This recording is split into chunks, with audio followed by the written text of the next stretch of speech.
What's up, guys? Tim Hulse with DragBoss Garage. Welcome back to the channel. I don't think there's going to be anybody here, but Darin Morgan and I are making this video. We've tried recording this, and we want to do an introductory video for our new membership at DragBoss Garage, DGBU, DragBoss Garage University. That's kind of what we're calling it now. Name may change. But I said, Darren, let's make an introductory video, because you've been on my channel multiple times for extended times. I think our record is 3 hours and 15 minutes talking about head flow and porting, whatever comes up. So no one really knows who Darin Morgan is, other than they may see his literature, they may have seen a video that we've done together, but they really don't know who the man is.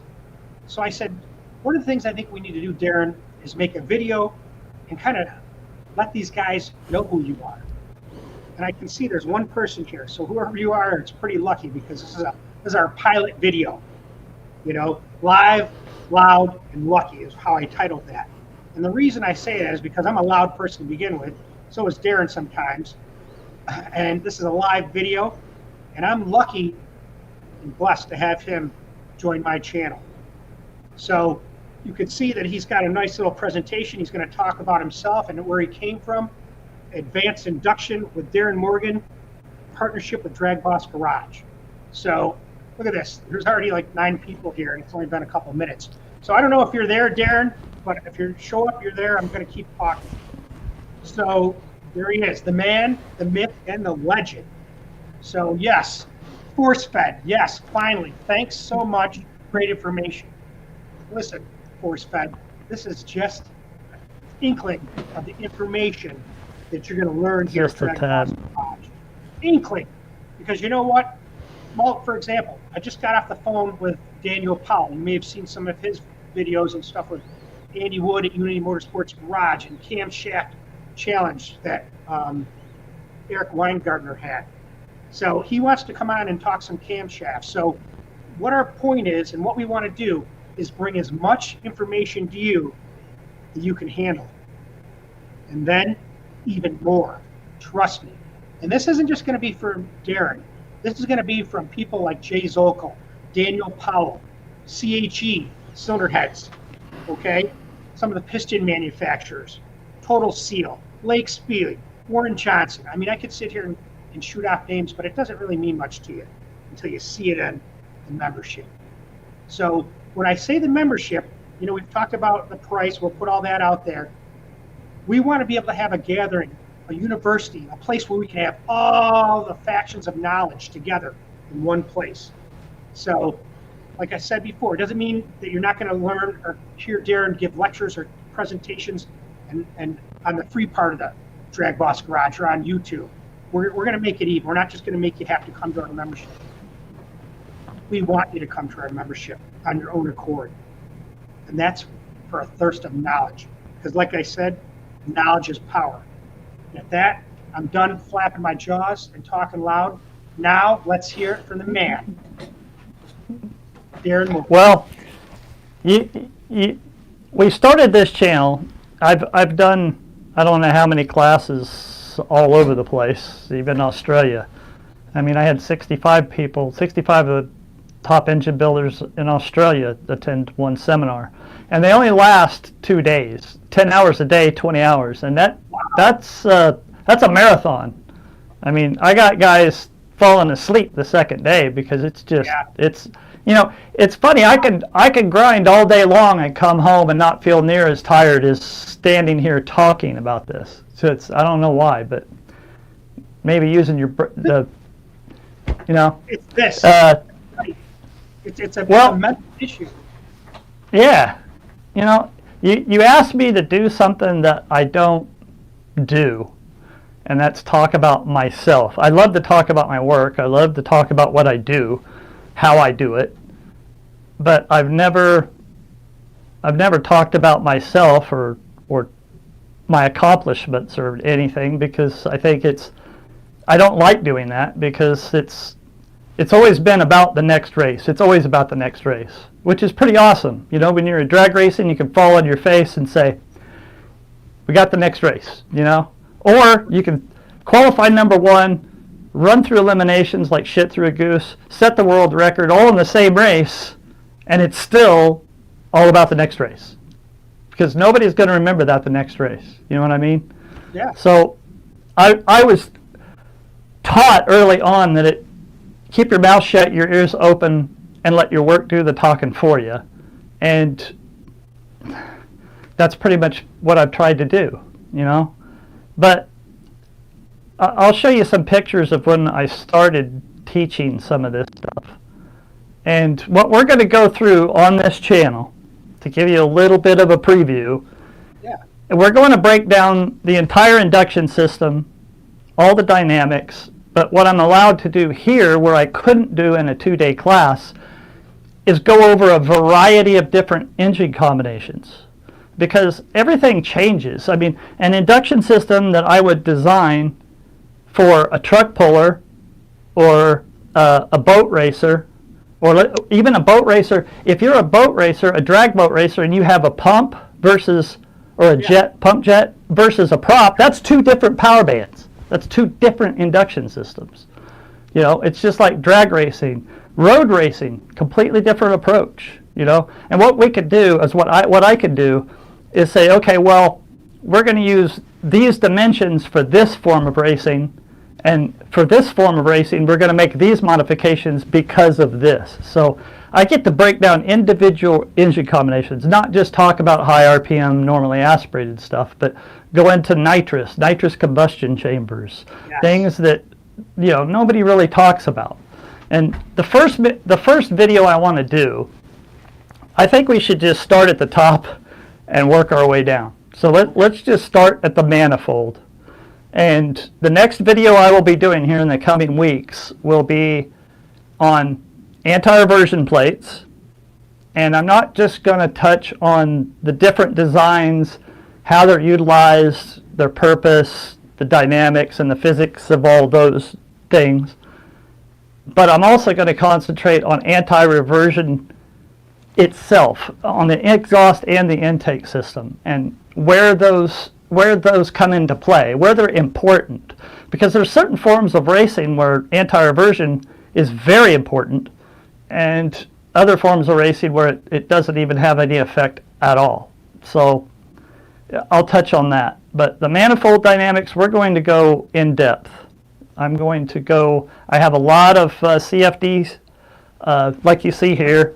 I can manipulate the manifold and actually show different characteristics for different manifold designs for different forms of racing. Okay. And that's not going to be one video. That's probably going to be 5, maybe more. Okay. Yeah. The point you brought up is the fact that a drag car is not going to be the same as a boat or an airplane. You know, when you're in the high, and I didn't even think about that until you brought it up. And then I'm thinking, hell, you're going to have a way different camshaft for, you know, a circle track car than you're going to have for a drag car. You know, and it's just amazing when you tell me this stuff. Yeah. I mean, you're looking at, you know, a road racer versus a truck and tractor puller versus a drag racer. There's different. What you're doing is you're matching the load characteristics of the engine and the power band of the engine to that form of racing. You know, if you don't have 5 gears, then you have to make your power band a little wider for the gear drops. Right. Small things like that add up. Huge. Man, that's a cool intake. Did you make that? What's that say? Kip Martin something? I was 23 years old when I did this manifold.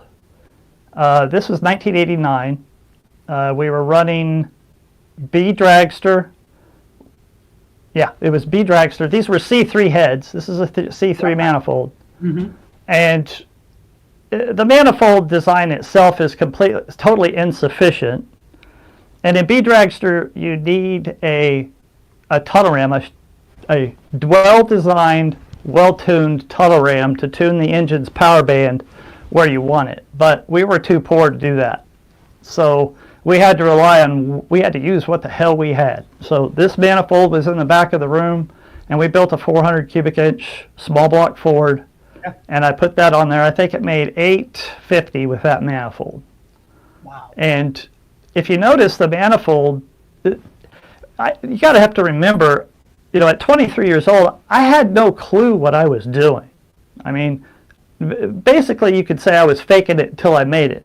I was paying attention to all the people that came before me and doing what they told me to do without any hindsight or foresight of where it came from or where I'm going with it. You understand? Yeah, So, I do. yeah. So I had no perspective, no experience, so I was relying on what other people told me, and they told me you have to make the runners even. Okay. Well, that's what you would do in a sheet metal manifold, so that's what I tried to do in this manifold. And that whole manifold that you're looking at there is all epoxy. That's all top coat epoxy, just packed on there and ground out and painted over. And Amazing. after, I think we went to the racetrack, and it was pretty bad. I think we were like a tenth off the record. It was horrible. So Dad came home. He says, "We got to build a sheet metal manifold. This is ridiculous. We're just spinning our wheels." Well, nobody in the shop had ever built a sheet metal manifold in our lives. So I started asking questions of other people, other comp racers, and I just sat down and drew out a manifold. Now, back then, I didn't know what the proper cross-sectional areas were, what the proper airspeed was, what the proper ram tuning was. But I asked a guy named Harold Bettis at Superflow, what runner length should I have for a peak power of 8,800 RPM? And he figured it up real fast. Said, well, from the valve seat to here, this is how long it should be. And that's how long I made it, because I had no idea how to do the math myself. I was relying on other people at the time. So I drew this out, and this is a decade before CAD ever was out. So what we did was I drew it geometrically, and each wall of that runner is one piece of aluminum cut out into shape, and they're welded four pieces of aluminum together to form that runner. And then what I would do is go in there and epoxy it, the radiuses, to make it somewhat oval. And even back then, we weren't using round or even oval, what you would call an oval runner now. They were pretty square. And actually, the manifold itself, for the lack of experience and the lack of knowledge, turned out really well. It actually, and if it, Harold told me what length I should use, so that made it a little easier. And this is the first Plenum that I ever laid out. And I didn't know how to weld at the time. All these nice welds. This was done, and I forget his name. There's a guy that worked for us at the time that knew how to weld, that actually started training me how to weld. And all the manifolds after this one, I welded myself. Okay. But that manifold right there is 400 cubic inches with C3 heads, and this is it was 1990. Okay. Yeah, 1990, and it made 885 at 8,500 RPM. Which back then that was good power. Yeah. I mean, that's stock core cams, and Even now, it's great. we power. had no fancy valve train parts or anything else. I mean, even at that RPM, the thing would hurt springs. And we didn't have any money to be doing this. I mean, my dad, Kit Martin, my stepdad, was he was the quintessential drag race bum. That's all he lived for. That's all he thought about, and everything else was second. Everything else. And if it wasn't for that attitude, I wouldn't be where I am right now. I mean, he wouldn't have taught me what he taught me and launched my career. I mean, he needed me as much as I needed him, because he needed somebody that could do things in the shop and actually produce some work and, make some money for the shop so we could go racing, because that's what it was all about. How much money can we make this next month or 2 months, and save up and go to the next racetrack? That was what it was all about. That was the only reason for that company to survive. 38 years later, this is one of my latest manifolds. Go ahead and ask your question. Do you think that Kip was like the biggest influence on you? Or were there other guys like, I know we had talked about Maskin before.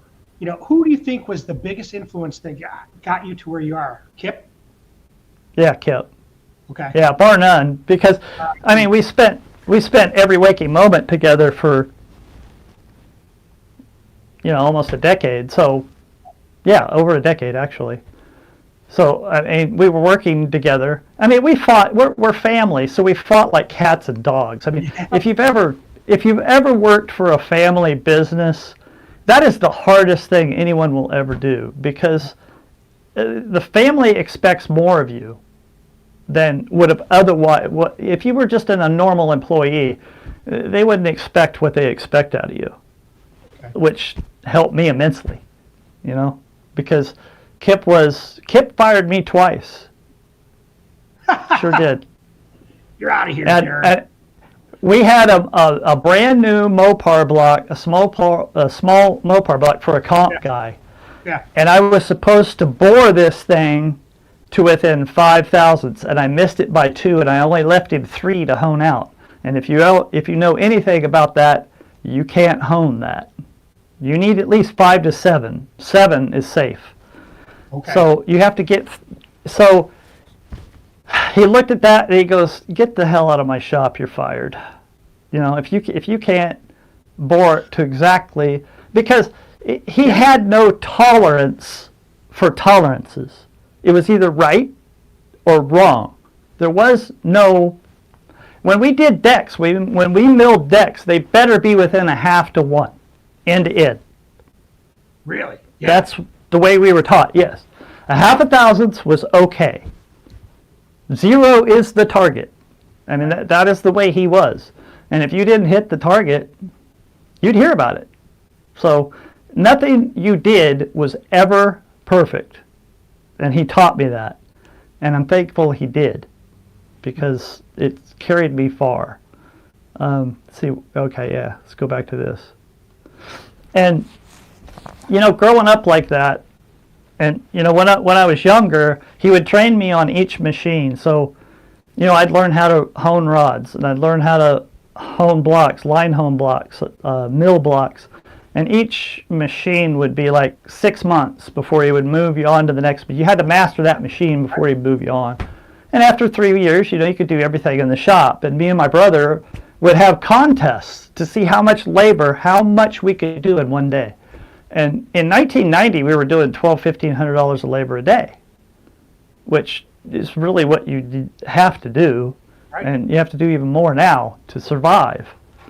I mean, that was survival more than anything. This is the only pro stock manifold I've ever designed. This is when EFI just first came out, and people were messing around with it. And this is for a DRCE3. I've built over 127 manifolds now in 40 years. In pro stock development, when you're engine development work, you're building manifolds all the time. It used to be that way, more so than it is nowadays, because we know more, a lot more, and we know where it needs to be. Everybody that does this at this level knows exactly what the manifold length and taper and all that should be, within 5% or less.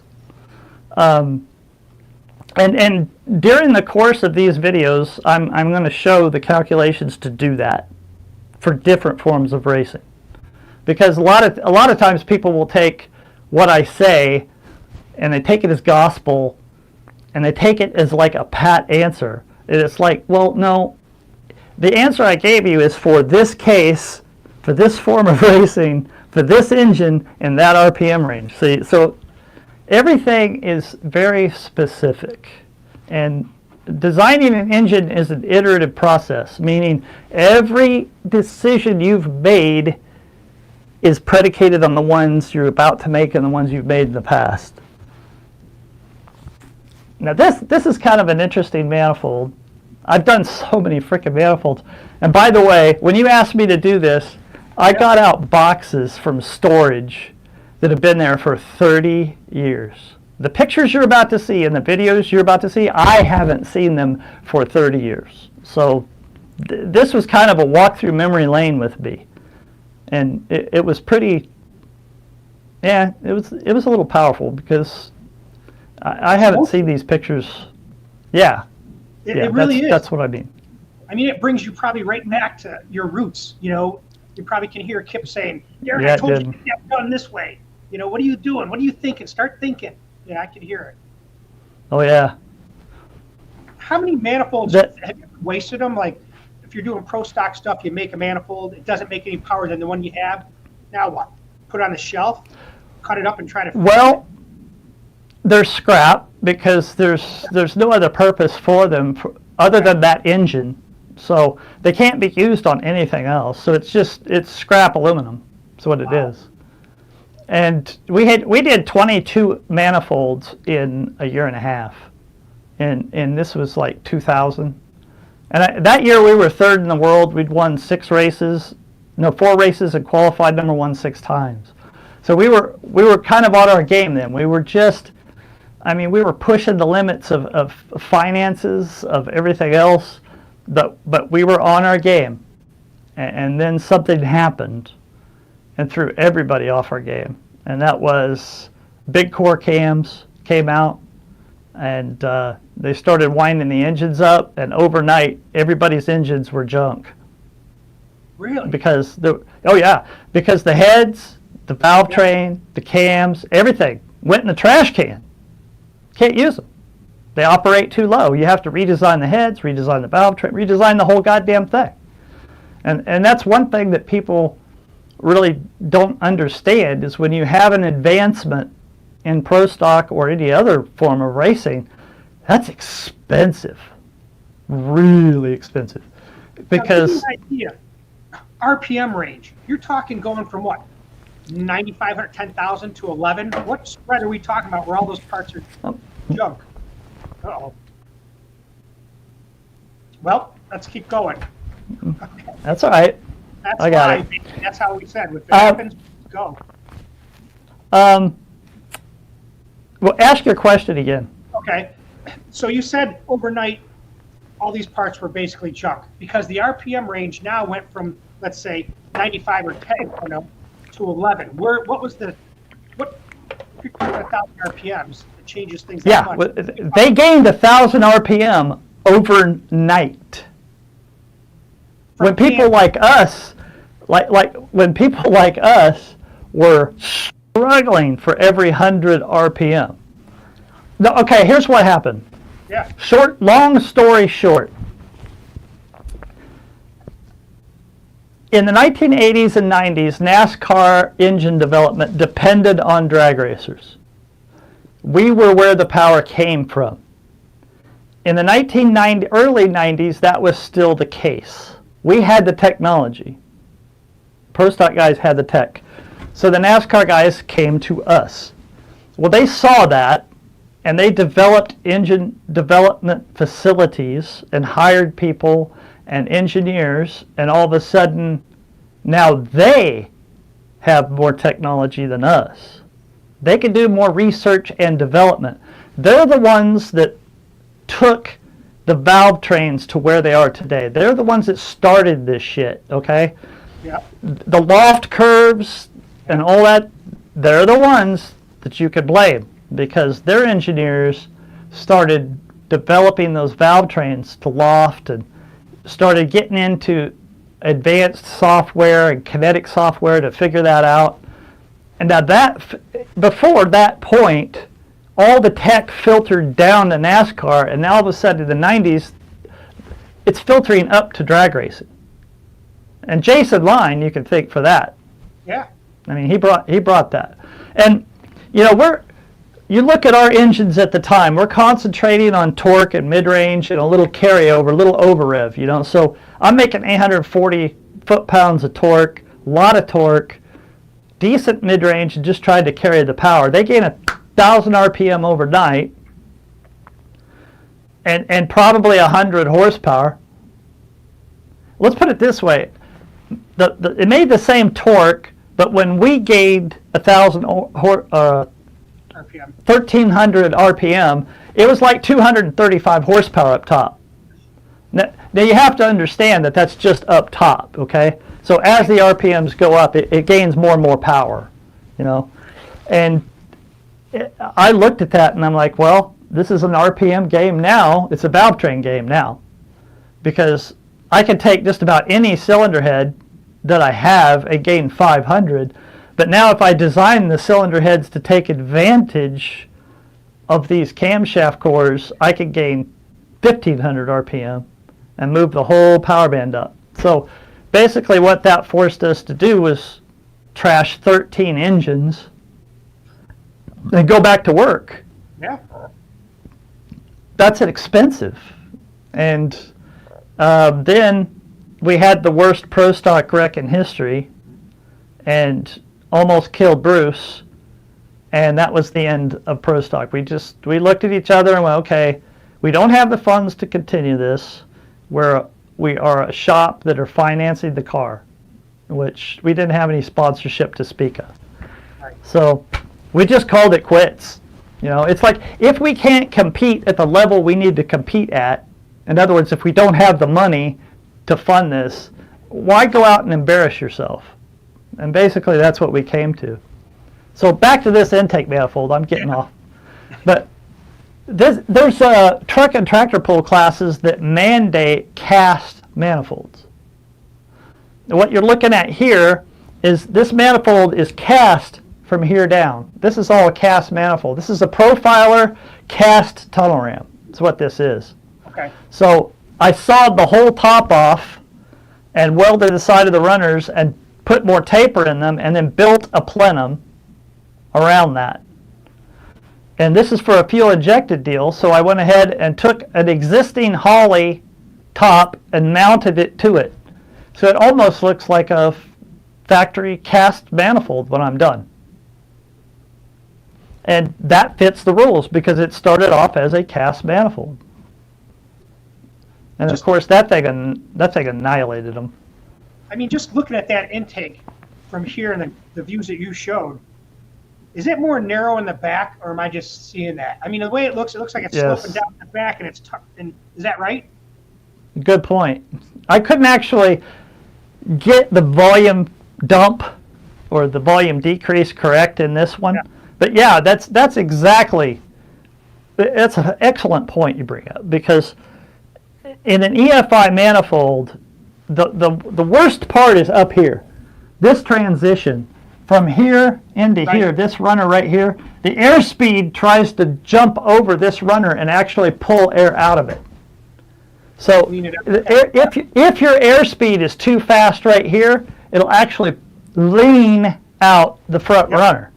This whole pressure recovery area right here is very, very critical. And on a pro stock deal, it's like stupid.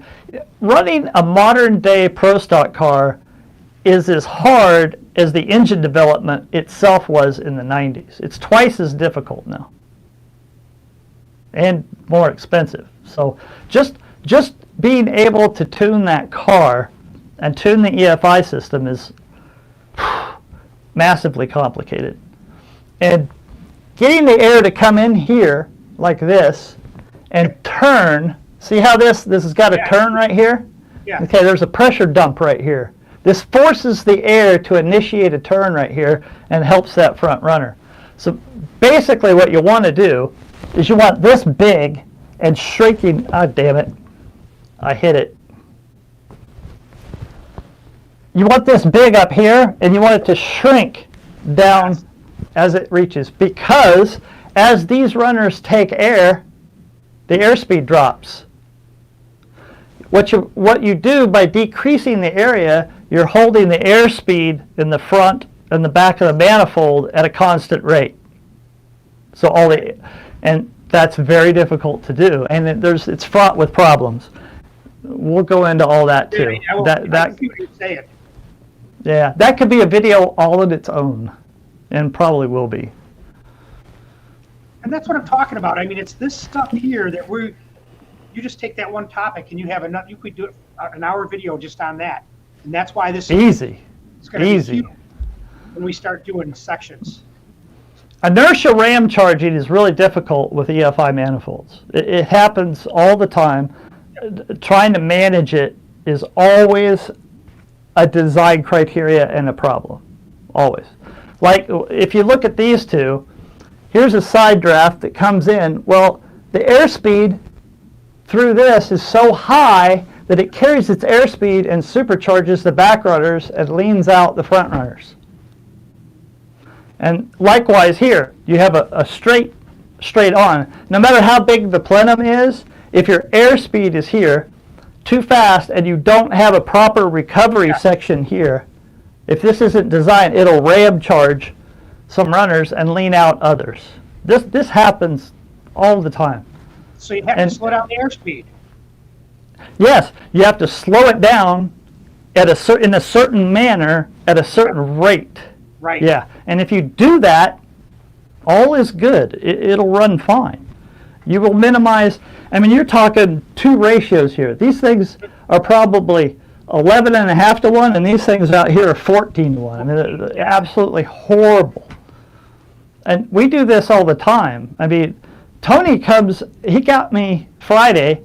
He says, I got an engine on the dyno, and I need you to port the manifold. The air fuel distribution is a customer brought in an engine, okay? Yeah. And we just rebuilt it. We had no idea what it was. We just stepped it up, and we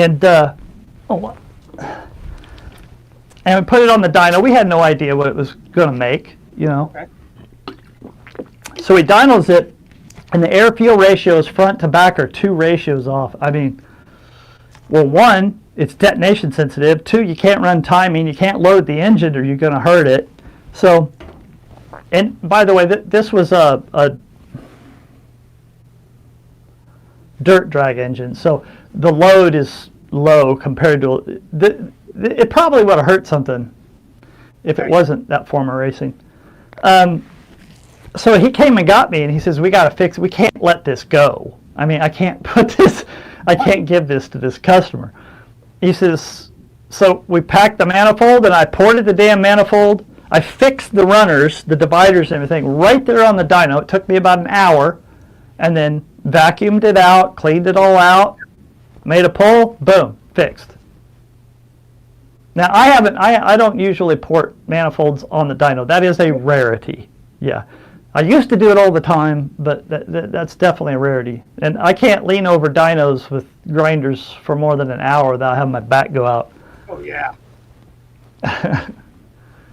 We're also on the channel going to break down port dynamics, 2-valve and 4-valve. 2-valve first. 4-valve is so convoluted and so much more difficult to address. But we'll talk about the 2-valve stuff.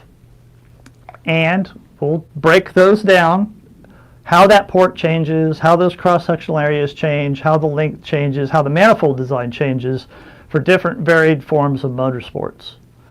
And we'll go through the whole port and break that down with not only CFD, but we'll look at all the critical areas and give you calculations for airspeeds, targets to hit. Something to shoot for. And all the math and formulas that I use, these have been derived over the last 35, 40 years to get me close. Okay? The more math and physics that I know and the more I apply, it just gets me a little closer to the target first shot out of the box. When a guy brings a new engine combination into an engine builder, is that engine builder going to be able to produce that engine first shot out of the box making absolute max power? No, absolutely not. It takes time. Any new engine combination takes time, years to perfect. And what this does, these formulas and the quote kind of recipe that I'll lay out, is it'll get you 95% of the way there till you only have to fight for that last 5%. Okay? That's a lot easier to get. But if you're missing 10 or 15%, That's a lot of work, a lot of money, you know. So basically, by knowing this, by passing this stuff down, I can help a lot of people get a lot closer to their target power. And I'll have a lot of graphics, a lot of cutaways. I'm going to make some more cutaways too. And because, you know, you can dissect this. You can see the Venturi section. You can see the layback. You can, yeah. And this is the port that DEI invited me to the race at Dallas. And I was up in the, what do they call that, the loft or whatever. And they came in and they told me that my heads were on the car. And that's why they invited me to the race. My heads and my intake manifold were on the car. And that was the first race that Earnhardt ever won. Earnhardt Jr. was the race in Dallas. Nice. And back in that time, the NASCAR guys, as far as induction technology, were still coming to the drag racers because we pretty much knew what to do. And then back then we were doing qualifying engines, and that was fun. I mean, because a qualifying engine is nothing more than a competition eliminator engine with a flat tappet cam. I mean, those things were nasty. They only had to run 4 laps. I mean, it's not like, you know, it was a drag race engine. Right. So building qualified engines was a blast, but you know they've tried to corporatize, I guess, racing in general. You know, you don't have a lot of engine builders. You don't have the days that I was brought up in. Those days are gone. I mean, now you got what, 3 or 4 guys you can rent engines from, and yeah, it's all controlled. It's a different world. Let me just interrupt you. Okay. And this is what we're talking about, Andy from Unity Motorsports Garage. Thank you. We appreciate that. You know, like I contributed when you were talking with Daniel Powell, who I talked with today, by the way. You know, that's for you guys to split, just like Darren and I. This would probably just give it to Darren for his time. What you're seeing here, and this is what I want to make a point on, is this. Whenever we've had these live chats before, we always had, you know, well, we're going to show you the short turn and doing all this stuff. Darren has put a lot of time into this. Once we said we're going to commit to this, he bought this huge electronic screen you can see there that's probably $4,000 or $5,000 plus all kinds of lighting, because we want this to be professional and we want to give you the best thing you can get for your money. So what I'm going to do is back off. I'm going to put Darren on here so you can see this better, because you don't need to see my ugly mug. And then when I come back in, I'll still be here. You'll hear me.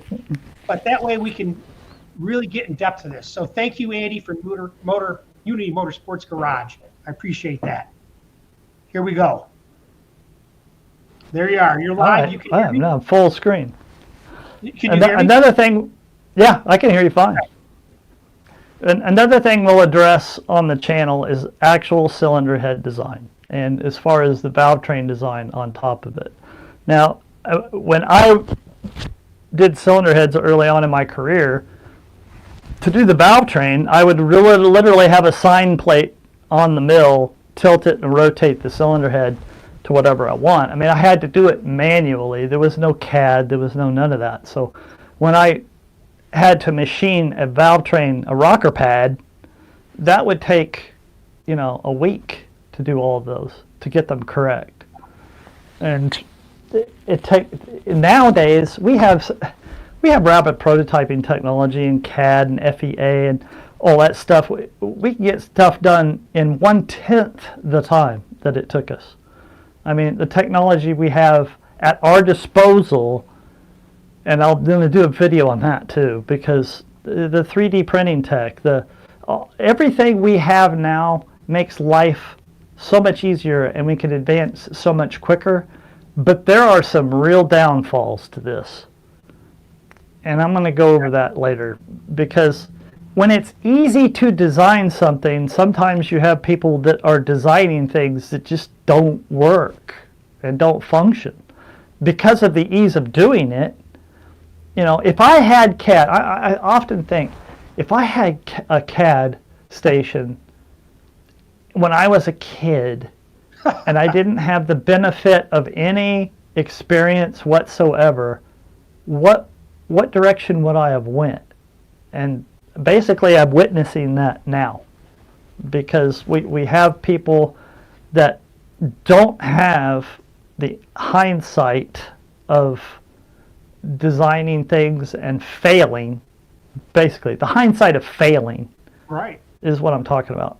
Okay. And so they fail first shot out of the box. They'll design something, a manifold, and it's horrible. The runner lengths, the taper, the tune length, the airfield district, everything's wrong. And we'll go into, of course, seats, Right. seat angles, discharge coefficient. There are so many different seat designs, angles that you use for different varied forms of racing. And the port design changes with the valve angles. Everything fits together. Everything goes together. You don't just change a valve angle in a certain port and have it function. You have to actually know that if I have this much layback angle, I need to start my seat angles at this Right. and then carry that out. So we'll get into all that.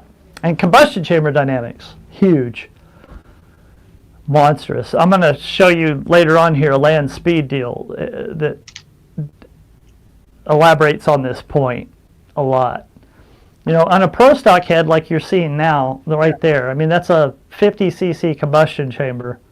And look at the quench. Look at the flat area that thing has. It actually has too much. That's a lot. Maskin was the one that actually found that if he put a 4-degree, what they call a soft chamber, and Maskin was the first one that I have ever seen do it. I don't know if he was the first, but he was the first I have ever seen. And he was on the phone. It's like, dude, if you put a 4-degree taper on this thing, it's 4 horsepower on the average. He goes, I'm going to go to 4 and 5 and 6. That's engine development. That's pro stock engine development, is iteratively changing one thing, isolating all the other variables so you can actually see if that one thing did anything. And there's one thing that kind of, I don't know, it kind of rubs me the wrong way, I guess. It's kind of strange because people talk about pro stock technology. What is pro stock technology? What the frick is that?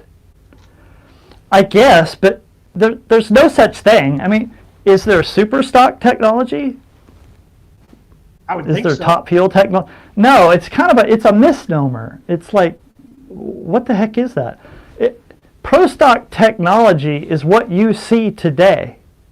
All the cylinder heads, the port designs, the valve train, and all that stuff that you see, that you can go now buy, that's pro stock technology. And the pro stock technology is nothing more than people working their ass off day in and day out finding power. That's all it is. And trying to narrow their scope and figure out a trend and exhaust that trend and find a new trend. In engine development in pro stock, you're working on one engine, and that's it. Right. Now think about what you could accomplish if you just took one engine, arbitrarily pick an engine, I don't care, 625 inches, and worked on that for 40 years. How much power do you think you'd be making? You'd make a lot more than anybody else that could just grab one and build one, wouldn't you? Because you'd have the experience. Sure. And that's what pro technology is. It's experience. It's beating those things to death. It's going through 55-gallon drums of gasoline a week or 2 or 3 days. When we had 13 engines in rotation, you're trying stuff. My job for 24 years was to find power, whatever the cost. I don't care. Just go find me more power. And my brother is the head engine builder at Rear Morrison, has been, oh God, has it been 30 years? It's close. Yeah. It's real close. And him and I made a good team early on in our careers. We really worked well together early on. That's Brad? Yeah, Brad. Yeah, okay. You know, and we grew up around this stuff, so that's all we knew and that's all we did. I'll get into that a little bit later. But we're going to go into combustion chambers and how they change. And you look at this. This is a direct injection chamber. Did you know there's five different types of direct injected chambers and piston designs? Depending on where that injector is at, dictates a lot of what your piston design is going to be. The angle of it, where it's at, yeah. There's a lot of criteria there.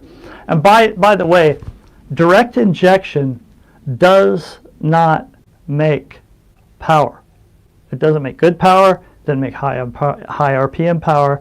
It doesn't make a lot of power. What it does is it controls the air-fuel mixture later in the cycle. You can introduce it later in the cycle. You can reduce the detonation. You can increase efficiency, and the EPA loves it. Temperature. Yeah. There's where direct injection comes from. Where it actually came from originally was World War II. I mean, they had direct injection in some of the high horsepower stuff back then because they couldn't control the wet flow. They couldn't control the air-fuel mixture. It wasn't homogeneous enough to burn the same every time, especially under supercharged conditions. I mean, think about That's what the they Germans did. were the first one to use nitrous on their fighters to try to make power to get them to take off. They were so big, remember? Everything we can think of has already been thought of. It's already been done. I mean, I am a history of World War II engine nut. I'm like the Rolls-Royce Cressy. I wish there was some blueprints I could look at. I mean, all those engines, those engineers, what they accomplished with what they had to work with was amazing. No doubt. Simply amazing. I mean, some of the jugs aircraft cylinders that I've worked on and hardness checked are still 90 to this day, 80 years later. And aluminum loses its strength over time, so I don't know what frickin' alloy they were using, but it's amazing stuff. And direct injection, wheel guided lifters, I could go on and on. All that stuff was in World War II. The Napier oil ring came from World War II. All we do is use modern technology, metallurgy, and perfect it. That's what we do. I mean, all these old guys are doing the same stuff we are. They just didn't have the metals and the engineering to work with to be able to perfect it. That's what Kip used to tell me all the time. You can't think of anything new. All you're doing is perfecting what's already out there. We're going to go into 4-valve stuff too. You know, we'll and oh man, 4-valve stuff is. I can't imagine. I'm going to have 50 hours in that at least, because there's so many different ways to do it. And then we'll go into the specialty chambers. Enlarge this, would you? Yeah. I want people to see this. Oh yeah. You know, there are cases where you have a problem and you need to apply a Band-Aid. It's not that this is the way to do it. It's not that this is the proper way to do it. It's that I had to do it this way in order to fix a problem. Now, this is a 12-degree combustion chamber, and they're shoving 650 shot of nitrous to it. Well, if you see this area right here, see this? Yeah. This is the lean. This is the lean area. This area right here is where detonation will start, and the reason is it's too lean. And in a fast burn chamber, when you're trying to shove nitrous into it, it will hate you. It will burn the engine to the ground because it's too fast. It needs to be slowed down. And that little lean area over there, when you put nitrous in a fast burn chamber, you make that detonation area 5 times more sensitive. This engine right here is a set of 12-degree profiler heads. This thing would not make one run and burn up. By the 1,000-foot mark, this thing was toast. No matter how much timing they took out of it, no matter how much fuel, no matter what air-fuel ratio, they couldn't keep it from burning up. So this was a method of getting fuel over to the lean area. And it Band-Aided and fixed this combination. He went out and ran it hundreds and hundreds of runs and never burned it down. Sometimes you have to take an approach that just isn't quite copacetic, but it'll fix the problem. We'll get into wet flow too, and I got to say, back in 2000, was it 2000? Yeah, I think it was 2000. Mondello at the AETC conference, the Advanced Engineering Technology Conference that Superflow used to put on. I was speaking there one year, and he called me over, and I'd never met him before, and he asked me, what do you think of wet flow benches? And I went, well, I think they're expensive play toys because you really can't see anything. And he says, well, what about a strobe? And I said, well, yeah, it helps, but you really can't see anything. He says, what if I told you I've got a flow bench, a wet flow bench, that you could see individual droplets and see every motion everywhere? And I went, well, hell, I'd want one of those in a heartbeat. Hell yeah. So he got together with Lloyd Creek. Now, Lloyd Creek is the person who not only designed the benches, but built them. And I got the first standalone wet flow bench delivered to the shop, wondering what the hell is this? Out of the blue, he just shipped me one. And I spent a year and a half on that almost every night. I mean, I love that thing because I saw so much. I learned so much on this.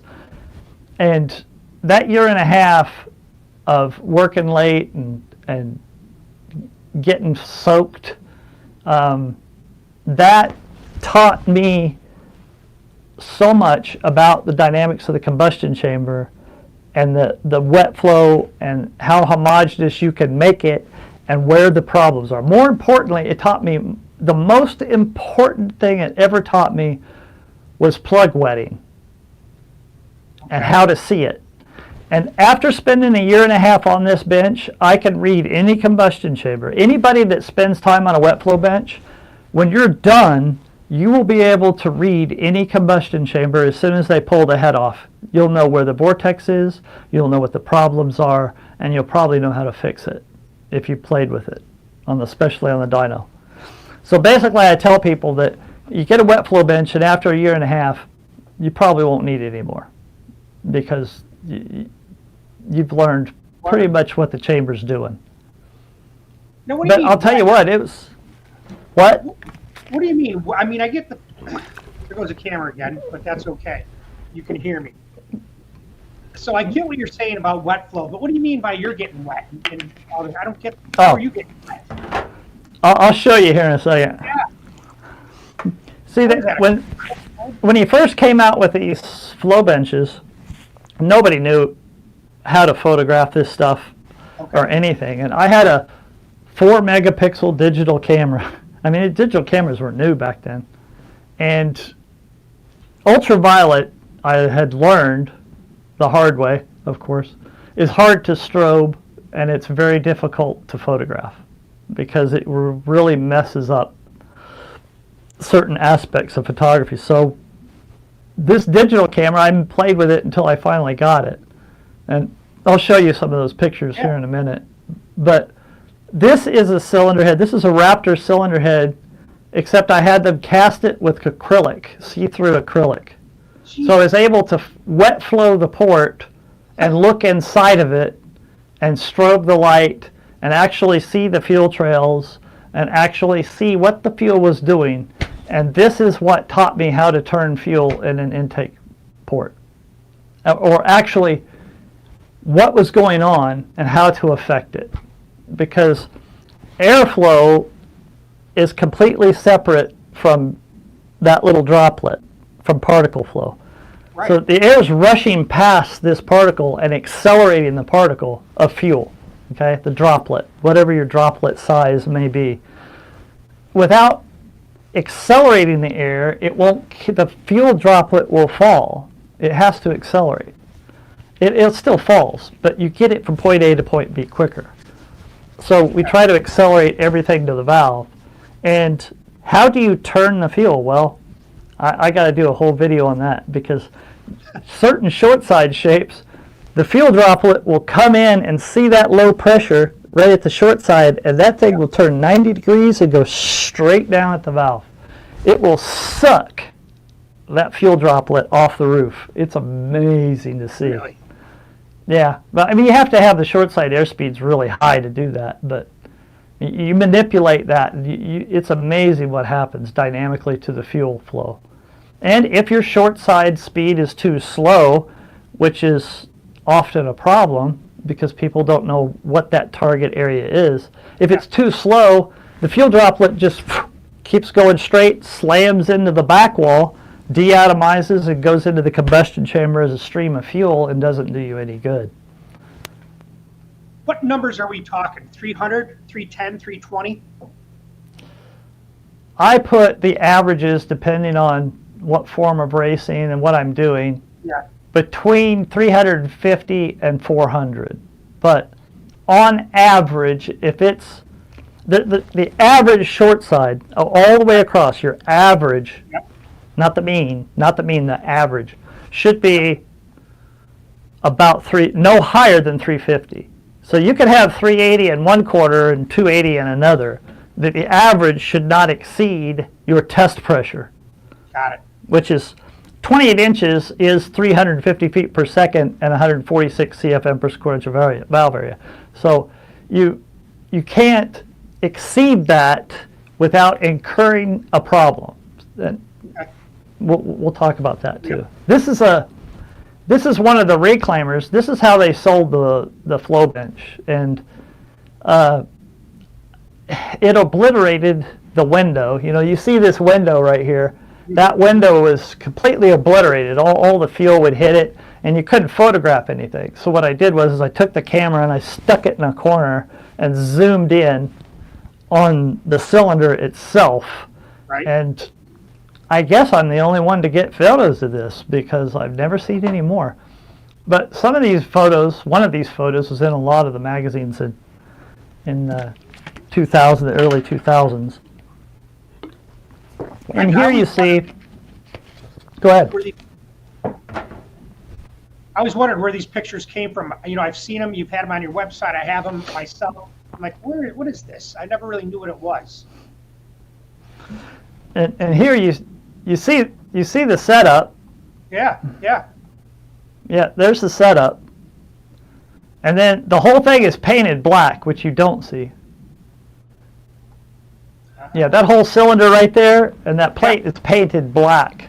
Okay. And even the valves are painted black, and that allows you to get that contrast. And we'll talk about plug wetting and combustion chamber effects over here and how to move this vortex over off of the plug or wherever you need to. And you know, I'll say this, the wet flow characteristics of this combustion chamber are really more dependent on the architecture of the cylinder head and where the ports are aimed than just about anything else. It's very difficult to affect it with chamber design and with port design. So if you have a really offset port, it's going to send the fuel off on one direction, and there's not a lot you can do about it. You can do small, subtle things, but you know, it's like this vaporization ridge. This is a soft chamber. That's what that is. What you're seeing is what a soft chamber does. Okay. And what you're seeing, what you're seeing back there is no soft chamber. See, this is deatomization. This is a fuel vortex. This is not going to burn and make power. It's going to burn, but it's going to burn too late to be usable. This needs to be atomized. And one of the things that a soft chamber does is this.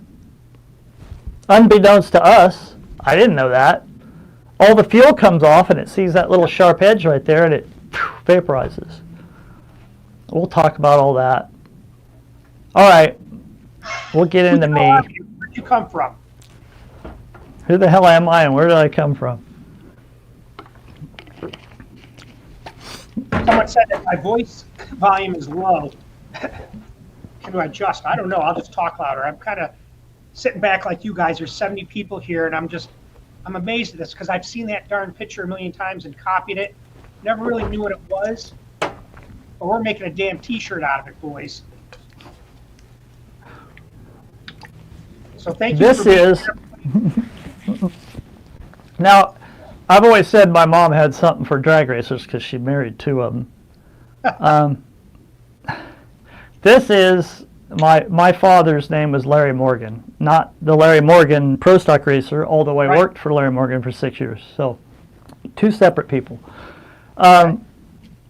This is his Belvedere in, I think it's a 64 Belvedere. And this is in 1972, I think. And that's my brother on the hood, if you look closely.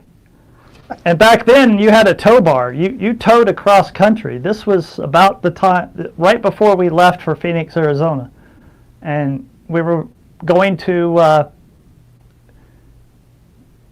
Beeline Dragway, 1972 Winter National, or the AHRA Winter Nationals. Yeah, that's what it was. Now, I was a child at this point, but this was something that I've always been raised around, you know, and I went through some of my stuff, and I found some home movies. These are from the 72 or 3, I'm sorry, I can't remember, Winter Nationals. Yeah. And I'm going to let this run, and I'll tell my little story. And we have a lot of these old videos like this. And, you know, nobody had an 8mm camera back then, for Christ's sake. I mean, and my mother was not trained in videography, so as far as focus and a lot of things, she did a pretty good job with what she had. But there's his Belvedere coming back from a run. And I'm going to let this run a little bit because there's a guy coming up here that I really need to introduce people to because he's a huge part of my history, Kip's history, my real father's history, and just about everybody, racers who came from Kansas. And his name was Floyd Klein. Everybody called him Pappy Klein. You have to realize that in 1973 to have a dynamometer of any kind was unheard of. And he had the only chassis brake dyno in Kansas. And he trained my father there. That's Pappy Klein, the older gentleman here. Okay. It's good. There's a good story about this guy. I'll get to it. And my father talking. Pappy wanted to order a car from Chrysler. But you got to realize back then, you could custom order any car any way you wanted. It's not like it is now. Oh yeah. I mean, if you wanted black floorboards and a 3-speed on the floor, they'd do it for you. It wasn't a big deal. So Pappy decided that he needed a new car, and his wife Winona, I think she was a school teacher, I'm not sure, she needed a 4-door car, family get in and out of, you know, a nice family sedan. So what he decided to do was order it with the newest engine that Chrysler made, and that was a 426 Hemi. So what he did was ordered a 4-door Coronet with a 426 Hemi and a 3-speed on the tree. Wow. I mean, that was a 4-door with a Hemi? Well, guess what?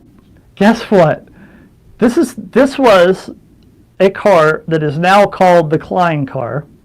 There was 4 built, 2 with automatics and 2 with sticks. The other automatic car went to Helsinki, Finland, and is now in Don Garlett's Motorsports Museum. Okay. The first one, Floyd's car, now I drove around in this thing as a kid. I mean, we climbed all over this thing. It was no big deal. I mean, how did anyone know that a one-off car like this would sell for $660,000 at auction? You know, because it's the only one of its kind. It's the only 4-door ever made with a 426 Hemi. This is the car fully restored. Did he beat on it? Do what now? Did he beat on it when you were with him? No. Winona drove all the time. She drove. She was an older lady. She didn't get into it at all. And funny story about that. Those original 426 Hemis had bearing problems, and they smoked a rod bearing coming back from Michigan, picking that car up, and they fixed the rod bearing off the side of the road. Yep, popped the pan and everything right there on the side of the road, and hand sanded that crankshaft and put a new bearing in it.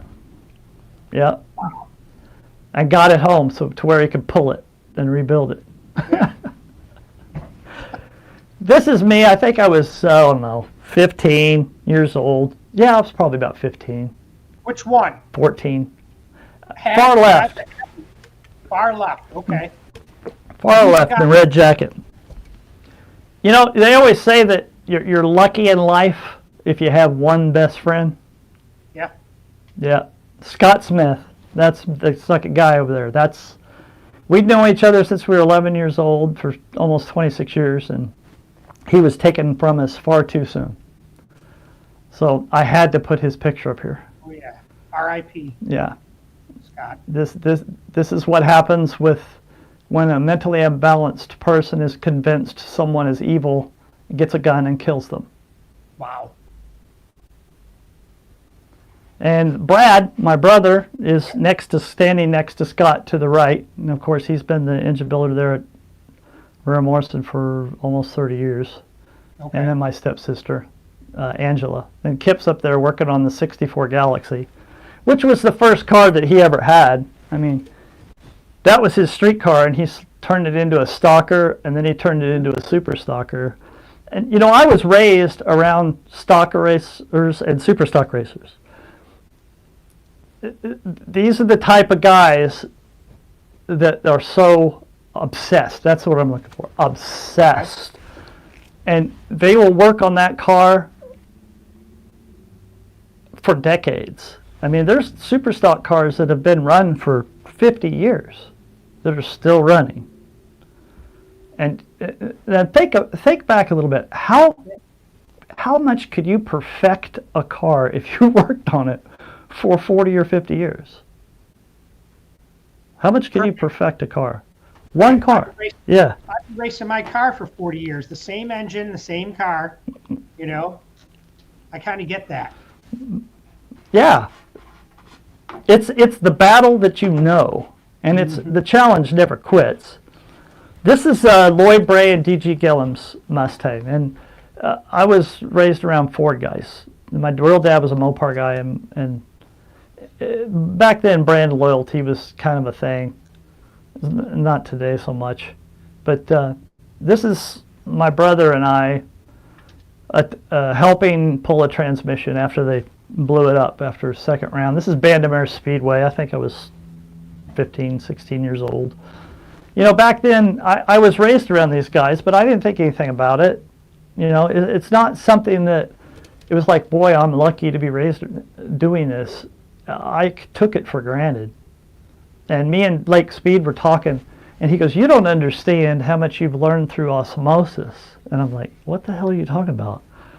And he was like, he says, "You're like me." He says, you were raised every weekend. You were at a racetrack, and everybody went out to eat, and you had to wait until 3 o'clock in the morning and listen to all these guys talking about valve train and rocker arm and gearing and tires and all that stuff that you listened for a decade that you really don't even know that you learned, you know?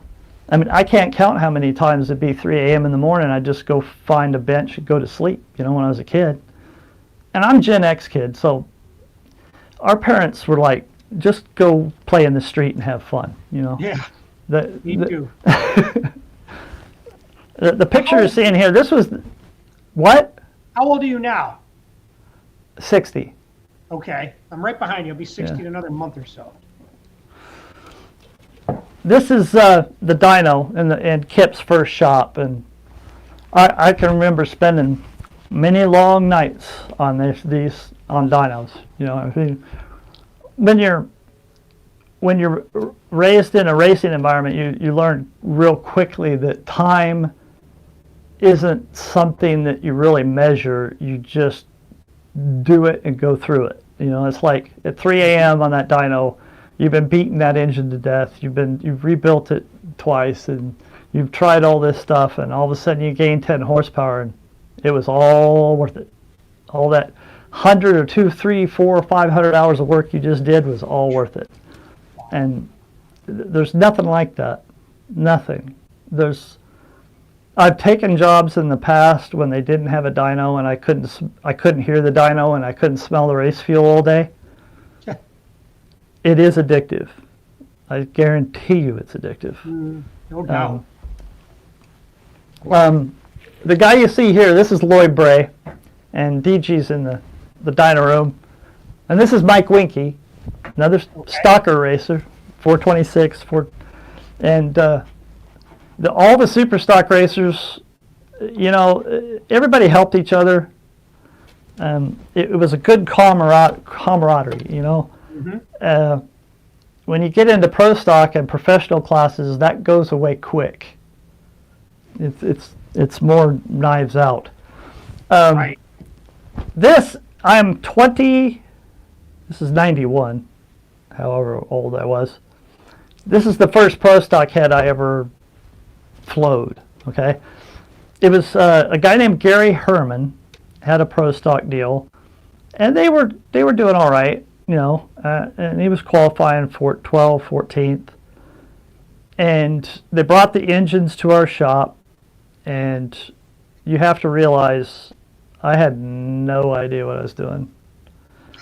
At this point, I was just flowing cylinder heads and learning how to operate a flow bench. And, and they were telling me what to do to the cylinder heads because I had no idea. And it took me about 3 months of playing around on the flow bench before I really realized how little I actually knew. And then a guy by the name of, I can't remember his dang name. He worked under Lee Shepard for a little while, and if it wasn't for him, he really helped me. He was from Oklahoma. I'll remember his name later. He taught me about the seats and the throats and valve angles and angle of attack, stuff like that. Stuff that I would have taken another 5 years to learn. He just handed to me on a silver platter. Wow. So at that point, that kind of, okay, well, the throat needs to be this and this shape. Well, why does it need to be this shape? Well, why does it need to be this size? Then all the questions start coming up. This is me measuring the airspeed. No, this is me learning how to measure airspeed. I had no idea what the hell I was doing either. This is like 93, 2, somewhere. You look good doing it. Basically at this point, I was like anybody else who gets a flow bench. I'm digging holes in aluminum and hoping it flows air. You know, that's basically where I was at. And then I started,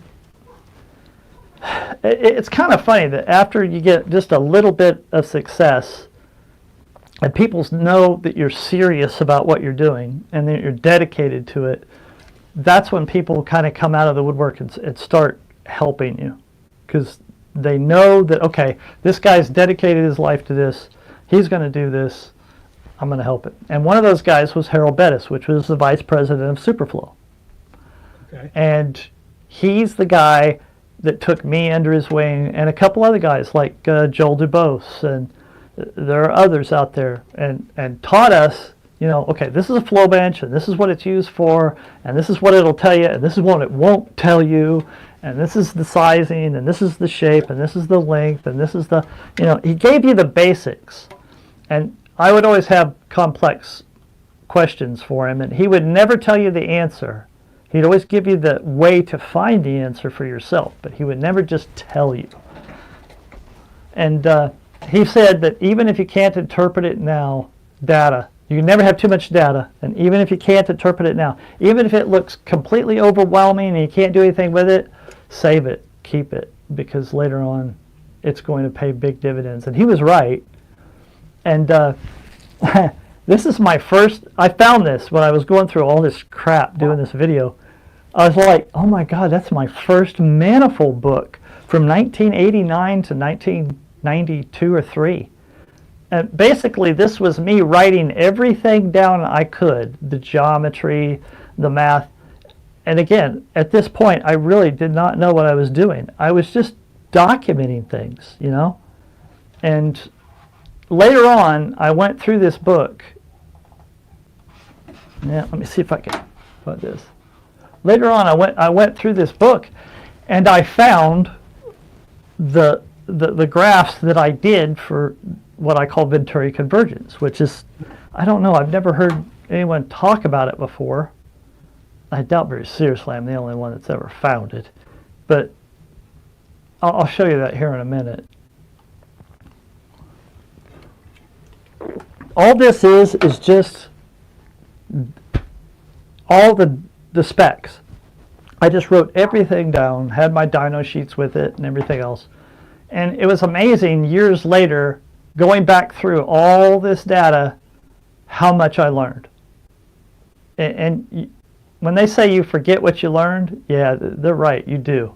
You need to constantly go back and remind yourself. This is the graph that I did where I found the convergence points, the primary and secondary. And basically what you're looking at here is a change in airflow. Okay, I was 21 years old when I wrote this down. This made no sense to me until I was 30. This is a rate of change. In other words, how much air do I gain per increment of lift? And it goes down and it converges at this point. And then it gains a lot, and then it drops a little, and then it gains again.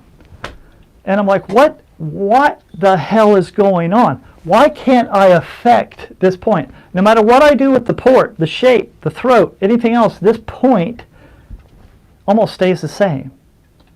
And this point right here was affected by the upstream areas. In other words, it would keep going if the upstream area was big, and it would crash if the upstream area or the push rod area choke was too fast. Got it. It didn't make any sense. So this is what's going on. Basically, up until this point, the curtain area, when you lift the valve, the area around the valve is smaller than the throat area. Okay? So all of the air is contouring and being controlled off of just the back cuts and the seat and the combustion chamber, just a little bit of it.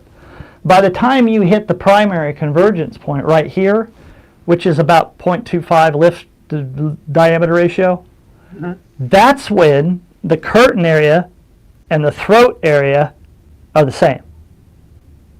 Okay. Now the airspeed works off of all the contours. So if this contouring, throat, venturi, valve shape, back cuts is out of whack, it won't gain fast. Okay. It'll gain slow. This is dynamics of a flow curve, and I'll go through this in videos. But I looked at this and I was just amazed at what I'd written down, knowing absolutely nothing about it, and not being able to decipher this. And this right here is where the push rod area equals the curtain area. Okay. Think about that a second. So the valve lifts to a point where that area exposed around that valve equals the same area as the push rod upstream. Those two react with each other. And if it's too fast, it will nose over, but it will recover. So every time you see something nose over up top, think about your upstream air speeds.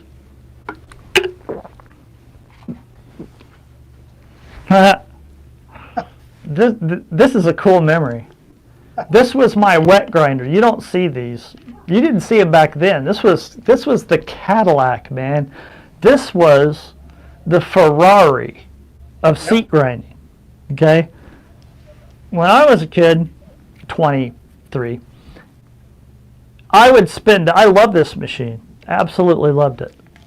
Now, you have to remember, when I got these cylinder heads, I got them from the factory. The seats were in there.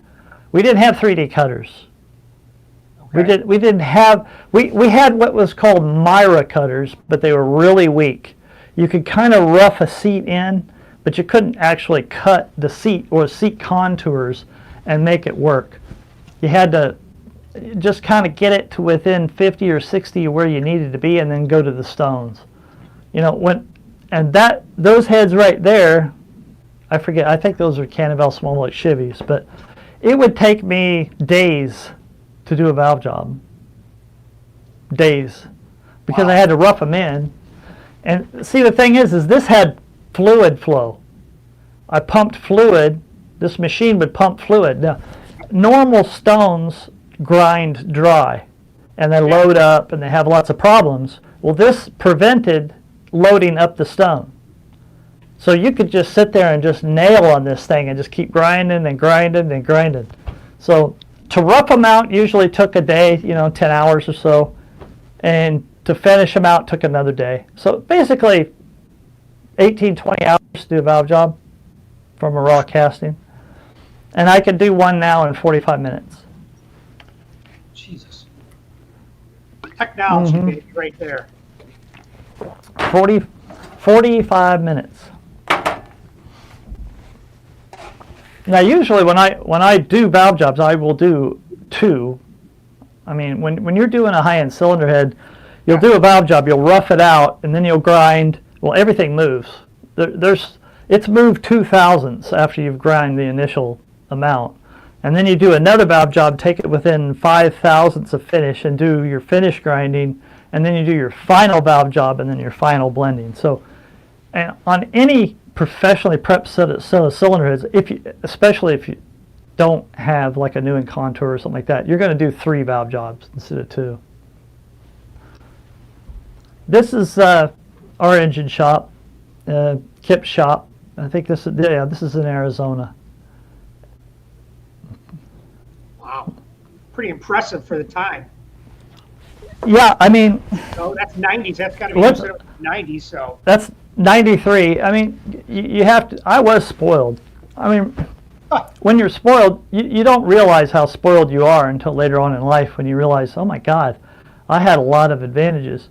I mean, how are you going to be a 24, 26-year-old kid playing with engines like this? nope, ain't happening for most. So anyways, guys, I had talked about it before about we're trying not to take questions now because we want to let Billy's back. So someone asked, though, who took these pictures of you doing this stuff?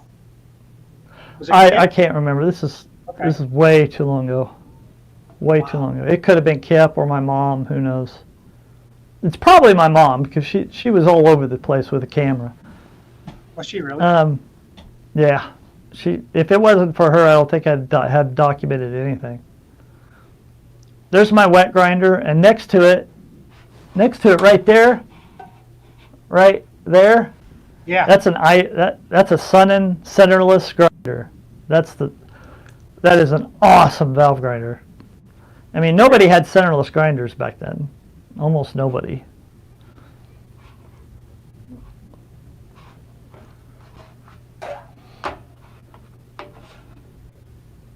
And this was a Buick. I think that was a Sea Dragster engine. And I'm 26 years old and I'm getting to play, 24 at this point, 25 somewhere, and I'm getting to play with these engines like C Dragster and B Dragster engine. This is my brother and I building a super stock Cleveland. There it is. And I forget who that's for. I mean, you can see the ports are filled. Ports are filled, yeah. Yep. Flat tops, it looks like. That's Kip's trophy case. Nice. Race to live and live to race. This is the first candid valve small block Chevy. This was V-Gain's second engine that we did for him in '94. And the guy standing over the engine there is Toby Graham. And Toby was a hell of a guy. We met at Bandamere when we were young, and he was trying to run a B dragster injected on and with mechanical injection, which Yeah. Yikes. we started talking to each other, and man, we can help each other, man. You help me, we'll help you, and we became famous friends after that. I mean, and Toby actually went to engineering school in Arizona, and when he was a drag race, he was fanatic. It's all he wanted to do. And for years, him and Alba Cologne worked together, and he was a data acquisitions person. He did for Top Fuel teams, fighting car teams for years. And we lost him far too early as well. He had a stroke at a very early age. Dang. That's me and my brother. That's what I looked like at 24, 25. Honing blocks. And I always Clinton thought F. when I Go saw ahead. you, when we met, this is the thing that's tripping me out. When we met, we didn't even talk about this stuff. I didn't really know who the hell you were, where you came from. We only talked about what I had for cylinder heads, what I can do to go faster, blah, blah, blah. But like, I've never talked about this. I got like chills when I start seeing these pictures of you as a kid and seeing this stuff. It's like I realize, although I didn't have advantages like you, the guys on here now, the 60 people, us, we all have that mindset, man, from when we were kids. That it's an inner self, and it just drives us. Some harder or further than others, but it's not even a drive; it's an obsession. Yeah. You don't even think about it; you just do it. Yep. You know. But you're a racer. And I mean, you are an engine builder. You did this stuff. I thought you just. I'm not a racer. That's one thing I am not. I learned early on that I do not have the discipline or the mindset to be a driver. I am a mechanically minded person that is completely ate up with engines. That's period. That's all I want to do. That's all I've ever wanted to do. I don't care about anything else. And that I knew early on that I could either try and do that and this, or I could be good at one thing. I could be really, really good at one thing, or I could try to do a whole bunch of others. And driving, although fun, it's a blast. Don't get me wrong. No, I get it. But it wasn't a way. I didn't look at the sport that way, because that car and that driver is just out there to prove that I produce more power. It's just a way of showing your work. You know what I mean? Yeah, I do. That's kind of the way I've always looked at it. But I will tell you that when you've worked for 4 or 5 months perfecting some engine combination, and you're standing on the line and that hammer drops and that car goes down the racetrack, there's no other feeling in the world that can compare with that. Nothing. This is Kip. He won the Winter Nationals in Superstock. That was his first Superstock win. And I don't remember all these guys' names, so forgive me if I leave you out. But this is Alan Patterson's father. I forget his name. But if you know Alan Patterson, Patterson Racing Engines, that is his father. Okay. I forget this gentleman's name. There's Kip. There's Lloyd Bray. And this is Mike Winky. He was always around the shop. Yep. This is Gary Pearman. If everybody knows who Gary Pearman, this is a very young Gary Pearman. And Gary's one of those guys that's been around racing his whole life, at the racetrack his whole life. I forget this gentleman. This is DG Gillum. And Lloyd Bray and DG Gillum fielded that Superstock car. And I forget that gentleman's name. I should know it. I know. It's been too long. Wow. And I think that's the final round that he won. Almost looks like a rod shop car when I look over there, the way the paint scheme is. That Firebird. Kip had a couple of cars, quite a few cars actually. This was his second Superstock car, a GT Mustang. And then he traded that in for a C-altered, and he was shaking this car down. We built an engine for it, and It was a brand new car. The guy, I don't know what the deal was exactly, but the guy didn't have enough money to put it on the track, and we just put it on the track, shook it down for him, and raced it for a year to see if we could, work it out. And then we started having some fun. This is the first B dragster. This is a Neil Parks car, and it was a really good car. It was a stiff car. It worked the same every time, which is what you want. There's nothing worse than a car that does something different every time you launch it.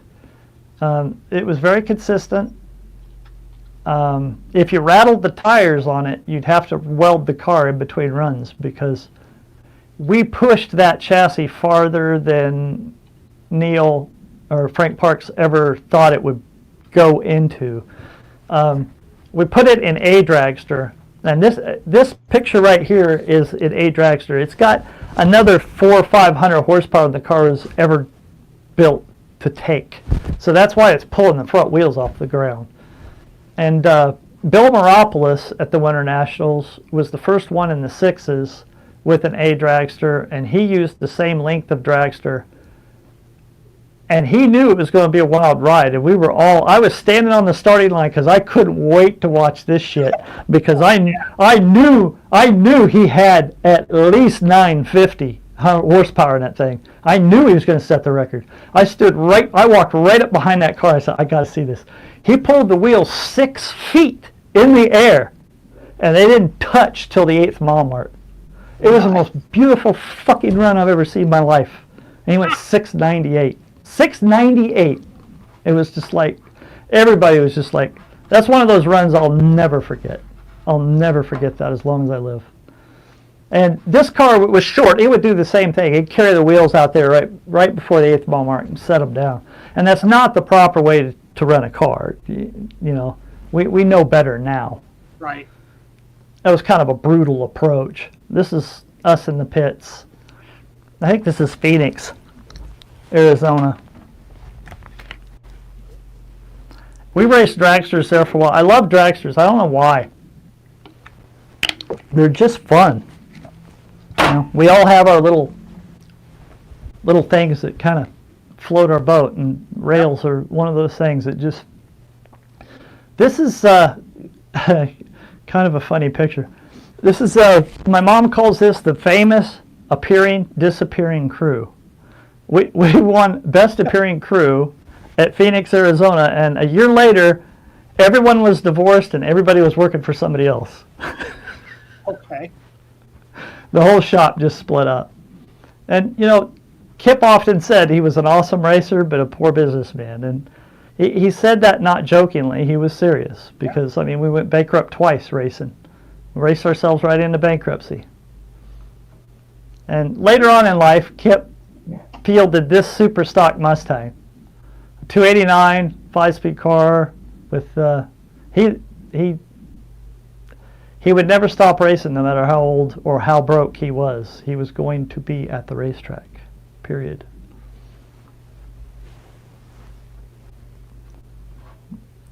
This is the dyno. Let's see, what engine is that? Yeah, that's the cannon valve. Must have that picture in there twice. Toby's sense of humor. Gotta love it. Good point. This is Toby's B dragster, and I built the manifold, and we had done the cylinder heads, and this is Bandamere in, I don't know, 95, I think. Okay. The one thing good about working with Kip and working where I'm at, BES, is they do everything. You take on all comers, and it doesn't matter what it is. If it's an engine, we'll work on it, we'll pick it up, and that's what it's all about. Right. I often say that for 24, 26 years of my life, I was finding power no matter what the cost. The cost to yourself, the cost to your finances, the cost to your life. Everything stops.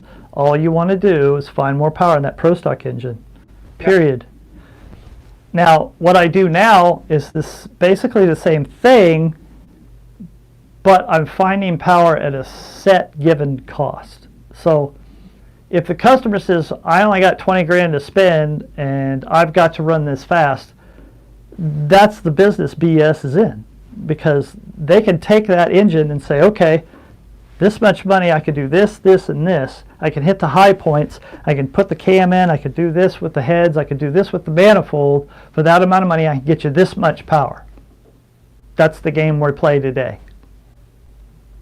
Because there really are no shops like I grew up in anymore, Right. that just R&D shit. This is the oldest engine I've ever had the privilege of working on. This is a 1912 shocked horseless carriage, German shocked horseless carriage. And there's one in the airport, actually, here in Cincinnati. The Cincinnati airport has one right in the, I think there's only 5 left in the world. That piston you see there is cast iron. It weighs 8 pounds. Look at that, that's a hinged rod. That rod has a hinge right here. It opens and closes. You set your bearing clearance with tabs right here, shims. That's how you set the bearing clearance. 1912. And yeah, and that rod right there is poured with Babbitt, molten lead, and then bored out. Yep. That valve right there, this valve is a 2-piece valve, and the head is welded on. Now, here's the cool part. This engine had roller lifters. What? Really? Yep. A Babbitt roller lifter. That's the one thing about this engine that shocked the shit out of me. Now you have to remember the loads back then were 1/10 they are today. Yeah. So you could get a brass shimmed lifter or brass. You could get that to live back then. Mm-hmm. And also this engine, they had a total loss oiling system. They had a tank on the top of the engine, and you poured oil into that, and it ran down through these brass tubes into the engine, and the bottom of the crankcase was open and just dumped the oil out on the ground. The crankshaft was spinning in the open. Yeah. There was no oil pan. So what we did was we fashioned an oil pan and a little electric sump to pump the oil back up to the top. Because he was going to do what they called the Great Race, and I forget how many hundreds of miles he had to run. Okay. But that's why we rebuilt the engine. It was for the Great Race. And this is when I got introduced into teaching people, because I never even thought about, teaching people what I do for a living. And there was sports car clubs, SCCA, there was a couple of other sports car road racing clubs, and they didn't have anybody to tech the engines. And they had to train people to tech engines. So what we did was we put together some classes and we taught certain individuals how to tech these engines, for the rules. Okay. And I found that I really liked teaching. I don't know why. I just do. It's so fun to take, let's put it this way. Not everybody has been spoiled like I have and had the advantages that I've had. Most people had to go work for a living and race on the weekends, support a family, whatever. They didn't work at making power. They didn't work at developing engines. They worked to survive, and seeing those guys that are just as ate up with this shit as I am, that love engines just as much as I do, seeing them come into a class and being able to give them information that just, you can see the lights of their eyes come on. Oh my God, that is so much fun. I don't know why, but it is. And I just kind of got the bug, and I started teaching people everything there was about my job, because I realized that not many people, I guess, get to do it. Right. And if I don't talk about it, it's all lost. It's gone. That's it. The main point of my channel, our membership, to keep this alive, to keep this up for the generations that never had or will have the opportunities that you had, to have repository of everything racing associated. I mean, shops that all they do is develop power and develop engines and redesign engines and components and work with the aftermarket manufacturers to develop new rings, new piston designs, all that stuff. Those days are pretty much over.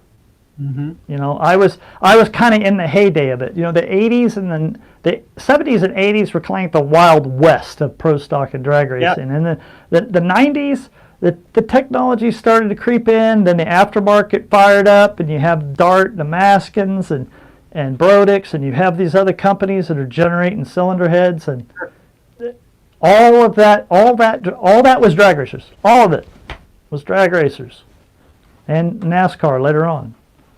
That's where the aftermarket came from. All the cylinder heads that you have today have pro stock technology because that's what they are. And all pro stock technology is just beating an engine to death and figuring out how to make more power with it. This picture right here, man, when I saw this picture, that man is Michael Giannone. And he was working for Martin Marietta. Okay. And he found this billet alloy, and he thought, you know, if they made connecting rods out of that, that would be really strong. So he decided that's what he's going to do. Now, point case, he'd never designed a rod in his life. He had no idea. He'd never even built a racing engine, okay? But he thought that that alloy and the way its grain structure was made would be better for a connecting rod, being the kind of the engineer he is. So he made a set of connecting rods. Now he didn't just make them. He went out, he studied rods, he did a lot of analysis, a lot of study, and he brought us a set of rods, the very first set of rods Michael Giannone ever produced. And he put them on my father's desk, and he says, I want you to run these rods. And he's like, what do you mean? I'm not running a rod somebody just brought into my shop. And are you kidding? He says, we got months of these engines. I can't afford to blow one up. He goes, it won't blow up. He goes, if it blows up, I'll pay for it. And he goes, okay, fine. He says, I can't use those rods, but if you make this rod with these specs, I'll put them in that engine. The first engine that ever received a set of Michael Giannone rods, MGP rods, is Toby Graham's B Dragster. And it ran with those rods for years. Years. So As a matter of he's fact, the guy that started he's the MPG. guy. Yep. Michael Giannone, yeah. That's I the didn't guy. know that. Jesus. We were the very first race team to ever run Royal Purple oil. Because nobody wanted to run zero weight oil, especially oil that went away, you know, one run. You had to replace it every single run. Every single run. But, you know, back then we'd do anything we could. It didn't matter. Oils, fuels, oh God. I could do a whole video on the fuel wars. That got pretty stupid. I mean, there was people dying and blowing themselves up. I mean, back in 94, 3, 4, 5, the fuel wars started. And that's when we were, you know, we had rubber gloves up to here. We had carbon respirators. We're mixing dioxane. We're mixing propylene oxide. We're mixing all this shit. And, you know, we didn't really understand how that could hurt us. We really didn't care. All we wanted was more power anyway. And this one guy made Oki fuel, and he was from Oklahoma, and he blew himself up. And there was a couple other guys messing with some really exotic stuff. And then there was a fuel, the Formula One L fuel, and basically this stuff was a platinum catalyst fuel, and it was carcinogenic. It was highly carcinogenic. It was 45 horsepower.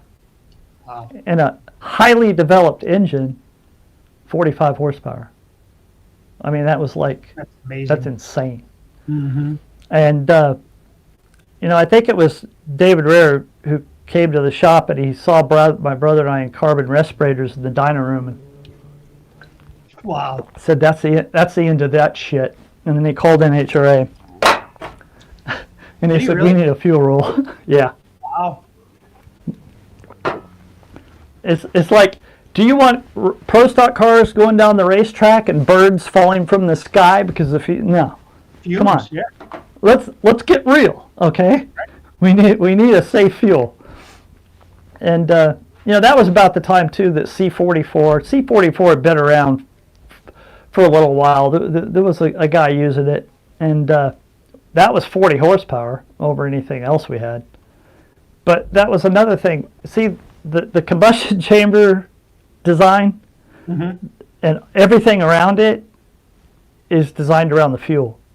So if you find a fuel that burns faster, has lighter ends, is more detonation, you have to redesign the combustion chamber, you have to redesign everything around the fuel. So the engines changed not profoundly, but there was a lot of changes that happened back then with the fuel changes. I mean, because you had to change other things, around it. This is the very first Pro Stock. This is Gary Herman's Pro Stock engine. And those engines in 9123 would make about 1,145 to 1,165 horsepower at 7,800 RPM. That's what they made. And today you're making 1465, 1480 at 10.5. Okay. That's how far they've come. And there's Kip on the dyno, tuning away. Yep.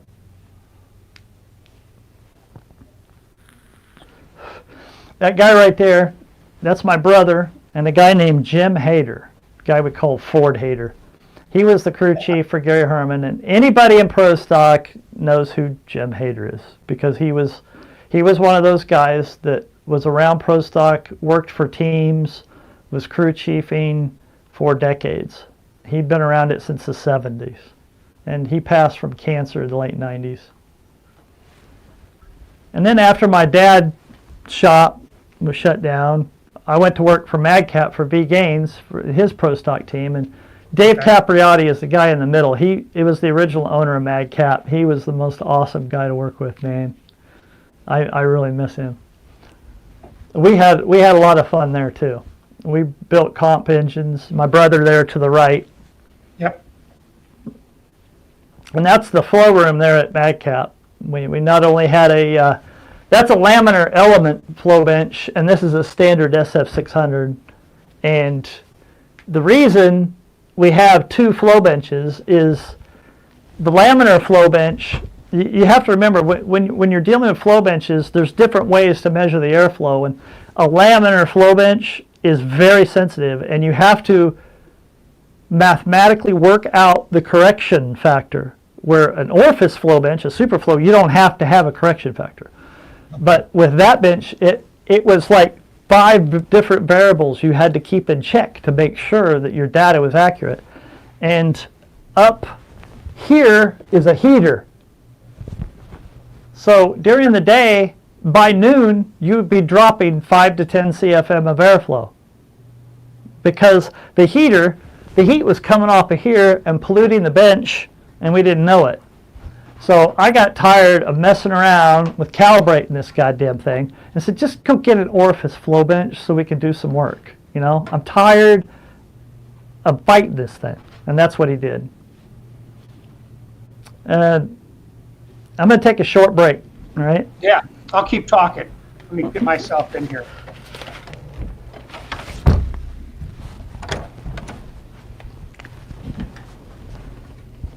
So, yeah, I'm still here, guys. There's 63 people on here, and I am probably as mesmerized as you guys are, because I've never, like I said before, I never knew anything about Darren's past or where he came from. I knew, he told me his stepfather was Kip Martin, and I've heard of the guy, but I didn't really know much of the history on it.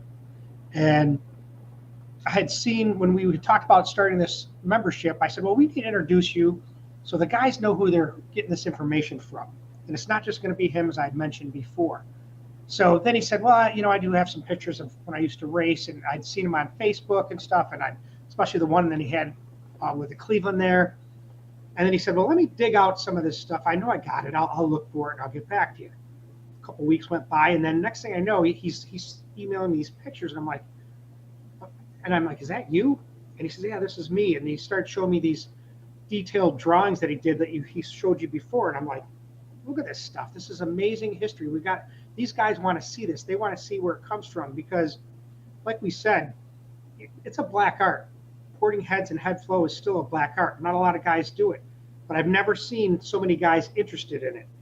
You know, when I hear it all the time, comments on YouTube, I get emails, texts.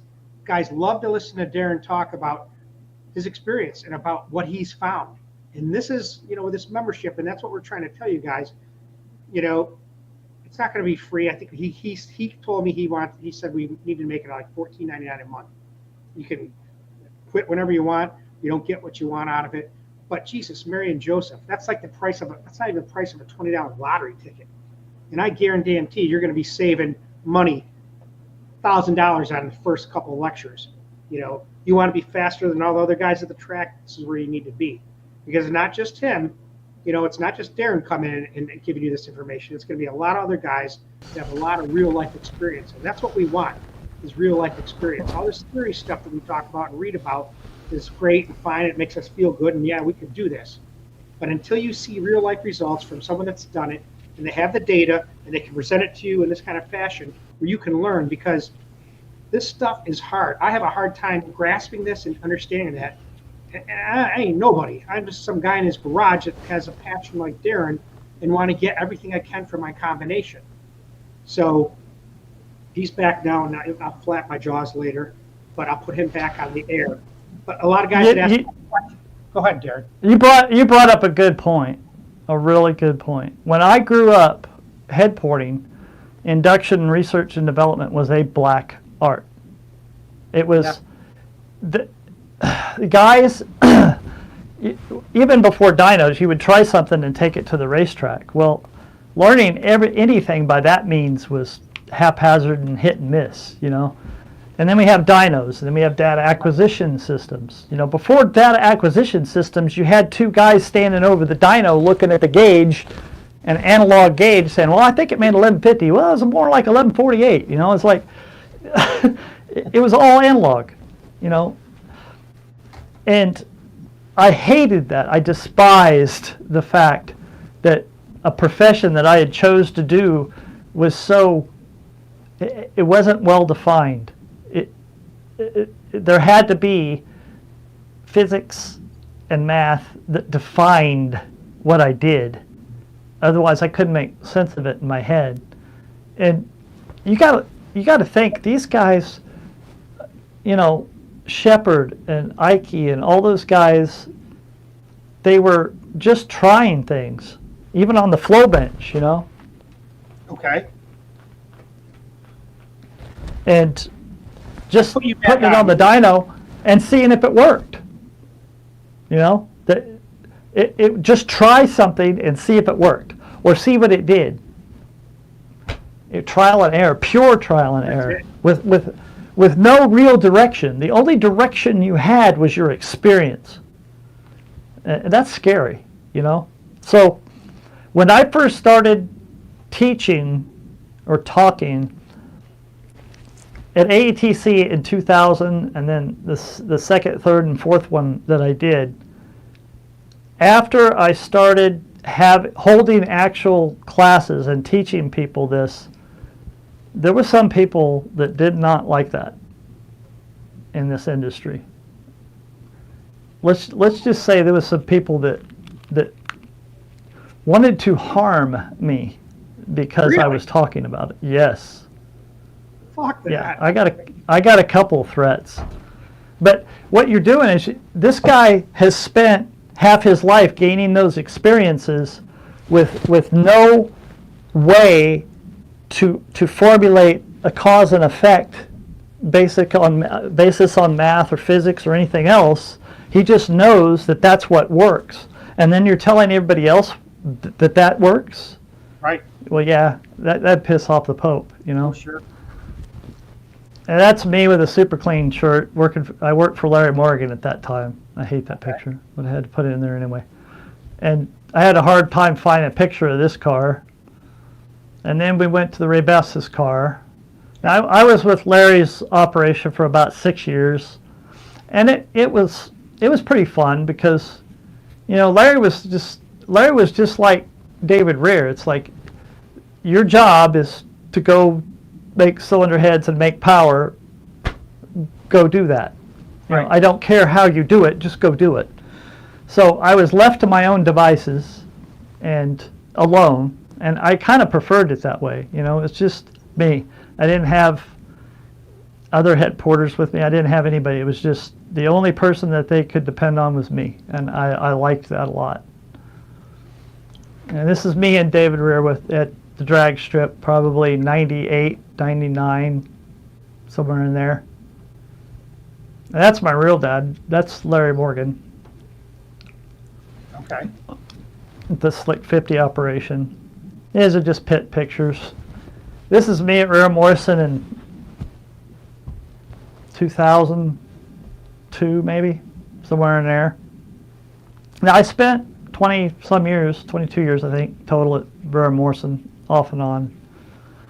And it was an awesome place to work. It really was. There's the race shop at Rear Morrison with the old car and the new car. Yep. I mean, the facility, you could do anything you wanted. It wasn't, really didn't have any limitations. I mean, if you wanted to do it, he would either buy you the machine to do it or, find a way to do it.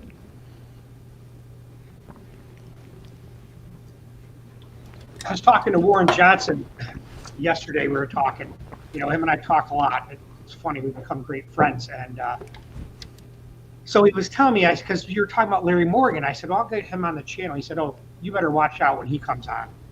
I tell you, you're going to have a crowd, and he's just one of those guys that has a following. And I said, what do you think could happen? He says, no problem. So that'll be interesting to get him on here and tell his story. I don't think anybody could ever have a boring conversation with Larry Morgan.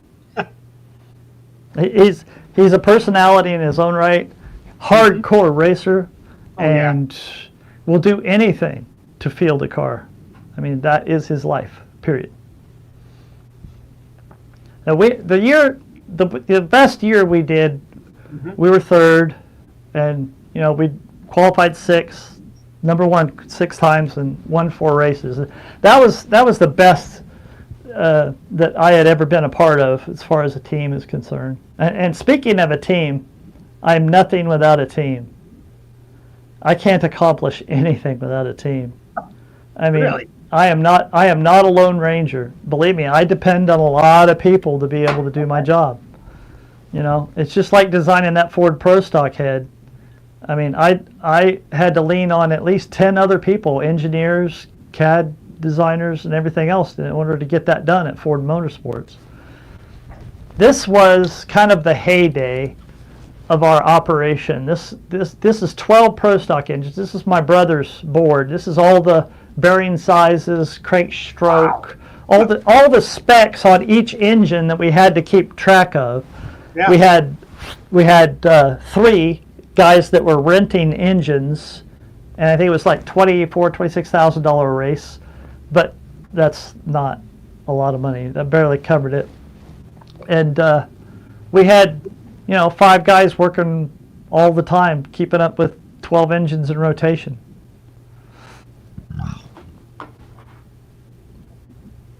And then after Pro Stock, we got into Pro Mod, and I got to learn that I don't know everything I think I do. because Pro Mod engines are a bitch. I mean, they're hard. I mean, they're completely different than any engine that you've ever developed, especially NA. Because everything is so opposite. Once you hit about 450, 500 shot of nitrous, the engine design starts to change. But after 600, the whole engine design changes. And at 1200, that engine is only designed to take that amount of heat and that amount of engine, and that amount of heat and fuel, and live for 3 to 5 seconds. I mean, it's everything we do to optimize an NA engine is almost opposite with a nitrous engine. I mean, you know, take a combustion chamber, for instance. In an NA engine, we are getting the lowest volume surface area rate, or the highest surface area ratio, the smallest volume surface area we can get, fast burn. I mean, designing the domes to make sure you harness that and to reduce timing as much as possible. And on these, you make it as big and as slow and as nasty as possible. It's just the opposite. It's amazing. I have had so much fun and have learned so much. And what I learned is that individual different forms or different disciplines of racing take sometimes a radically different approach to the engine. Like top fuel, I mean, a fuel engine is a fuel engine. It's surrounded, the whole engine is around cramming that much fuel and that type of fuel, you know? And nothing with that engine is really, could be transposed to any other form of motorsports. There's it's a Pro Mod engine. That's one of the first Pro Mod engines. And the carbureted Pro Mod engines were, man, they were a battle. I mean, you have the air fuel, keeping the fuel homogeneous and burning correctly with a carburetor is difficult enough. And then you add nitrous that accelerates that burn and will accent any point of detonation that you have in that combustion chamber, like fivefold. So, yeah, it's a battle. EFI made it a lot easier. Now, I don't know if you can read it there, but right here you see the word eradicator. Okay. And Floyd Klein, Pappy Klein, the guy that I showed you early on in this presentation, Right. who ordered the 426 Hemi car, his race cars were all named. You named your race cars back then, you know. So his race car was named the Eradicator, and I grew up as a little kid loving that car. So that's why my brother and I named the engine the Eradicator. Okay. A little bit of history coming forward. We had a lot of success in Pro Mod. Now, that success was preempted with a lot of failure and a lot of blown up shit. So we developed engines and we were serious. We took it just as serious as Pro Stock. And within 2 years, we had 70% of the field using our engines. And then it kind of got to be too much and things changed. And now Moosey's making more power than we did. And everybody's pretty much using Moosey engines. Nobody stays on top forever. This is my brother at far left, and Nick and Clint Neff is in the middle. Okay. And I'm on the right. I was still running, working at Mad Cabinet. This shows how long I've known Clint Neff. We've known each other since we were pretty young.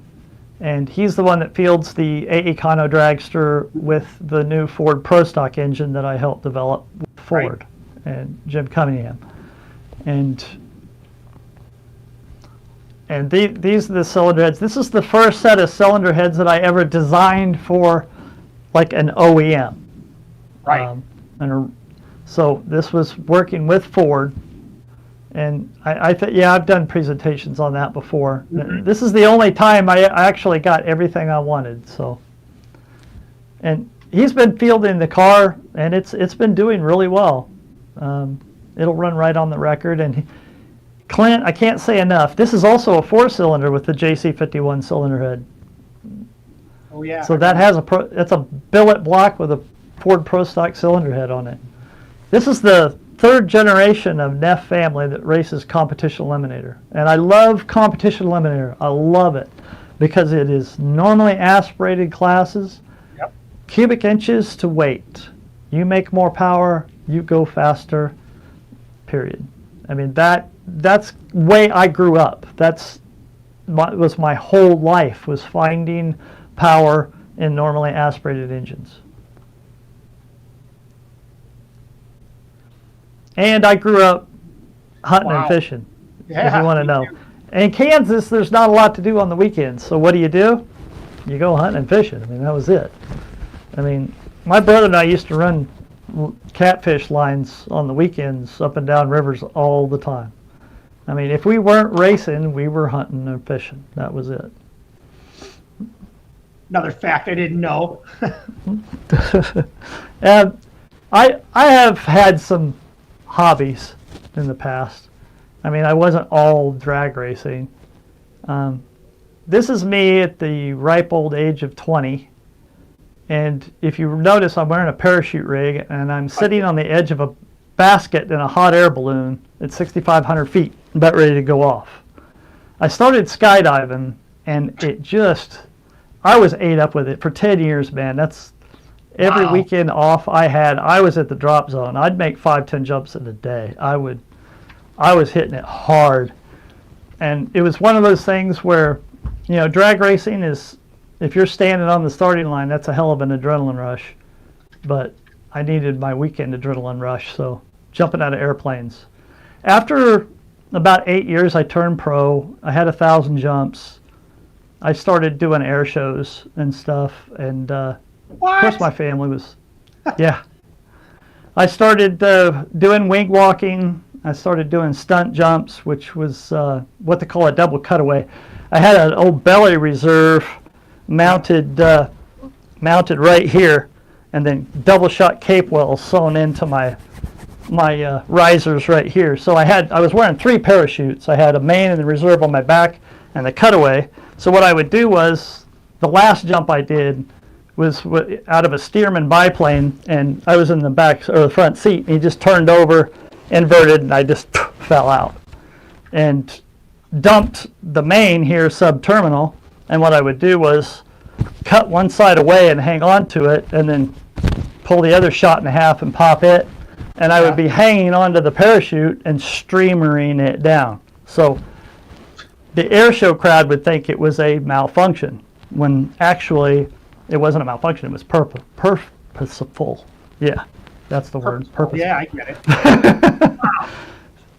And I mean, how many guys didn't know that? I never knew any of this. I knew you skydive, but I didn't know this wing walking and all this other stuff. It's just amazing, man. Yeah, it's I was told a long time ago from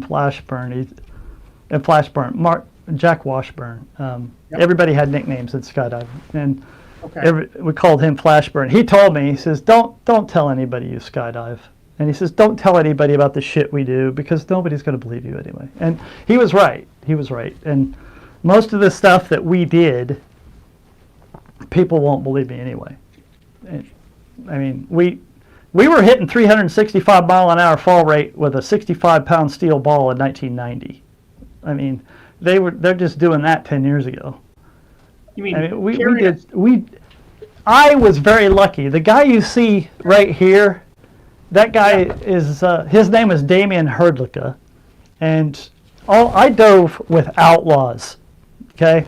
There was a United States Parachute Association, but we didn't care. We did whatever we wanted, right? Okay? And these guys, that guy right there had 4,000 jumps. I was trained by guys with anywhere from 2,000 to 6,000 jumps apiece. So I was trained by some of the best. I was actually the very first person in the state of Kansas to go through what's called accelerated freefall training, which is where, before they would put you out on static lines, and train you. Now, in accelerated freefall, you have a guy on each side. They throw you out at 10,000 feet and teach you to fly on the way down. So that's how I learned. But you were saying that you held a steel ball or had extra weight on you to increase the speed? Yeah, I'll tell you the sewer pig story. They used to drag these balls through sewers. They had 2 handles on them. Okay. They were like 65 pounds to clean out the sewers. Well, if you have one of those and you hang on to the handle and then go out of the airplane with it, your head down and the ball is right here, which busts the air around you, And instead of going 145 to 200, you could hit 300, 345 miles an hour. But you don't, when you let go of it, you don't stick your arms out because it'll break your shoulder. You have to suck it in and slow down before you start sticking your limbs out there. Yeah, we did some crazy, I mean, riding on the outside of airplanes, we did anything we wanted. Anything we wanted. Engine simulation. We're going to I'll go through engine simulation software because like any tool, CAD, FEA, finite element analysis and all that stuff, it's good to have some basis and experience of what you're doing before you start playing with a lot of the variables within this software. And they have their place. They have their place, but you can't design an engine in these things. It's not like you can just design one from scratch. They're really not used for that. And I love Engine Analyzer Pro. It's really cool. You can get in here, you can look at all the dynamics within the induction system, and we'll do a video and a breakdown on all of that. As far as hobbies go, I quit skydiving 15 years ago, well, almost 20 years ago now. And after I busted myself up a little too much, I kind of lost the physicality to do that anymore. Right. By the way, did you know that you can't run at 60 miles an hour? You can't run I found that I found that out the hard way. So I needed a hobby, so I started getting into electronics. Now, both of my half brothers, Larry Jr. and Billy, are electrical engineers, and they do this for a living. And I'd always wanted to do it. 10 years ago, I started getting into electronics, and I can't believe how much I have learned. This makes me feel about as stupid as I felt when I first crawled on a flow bench. It's amazingly complex, and I will never be proficient at it, but it's a blast. I mean, when you're just being able to test an amplifier circuit that you've designed, just the testing alone is a whole learning curve. It's amazing amount, and that's why I like it. I love it. I've been involved in a lot of different forms of motorsports, and I like land speed racing because it's basically not just all-out power. It's aero, it's weight, it's dangerous as hell because the air gets underneath that car. Yeah. It's all over. And this is a stock ride height car. This is a class that we built an engine for, and he dominated. But that is that car has to maintain stock ride height. And to go over 200 miles an hour with a stock ride height car with no cowling or anything else is dicey at best. The Goldenrod, this car right here, exceeded 400 miles an hour. And the record stood for 45 years. Jesus. There was 2 426 supercharged Hemis in this car. And nobody would even came close to this record for 45 years. A guy named Earl Wooden came to me, and he was racing a class lower than that, but he was blowing head gaskets every run. He couldn't keep the engine together.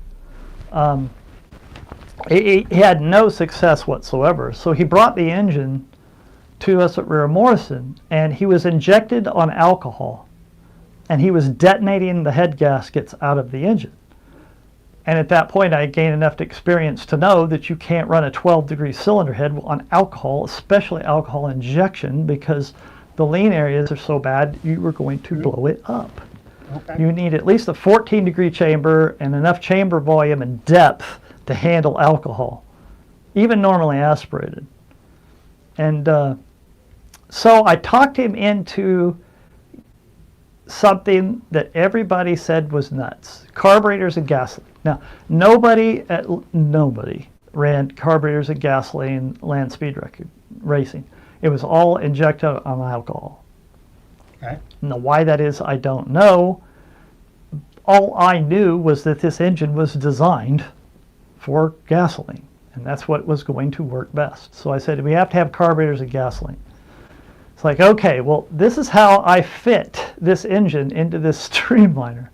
I literally had to take the runners and lean them down and build the plenum, and then the plenum comes out completely different to keep the carb height down and still maintain the volume that I needed.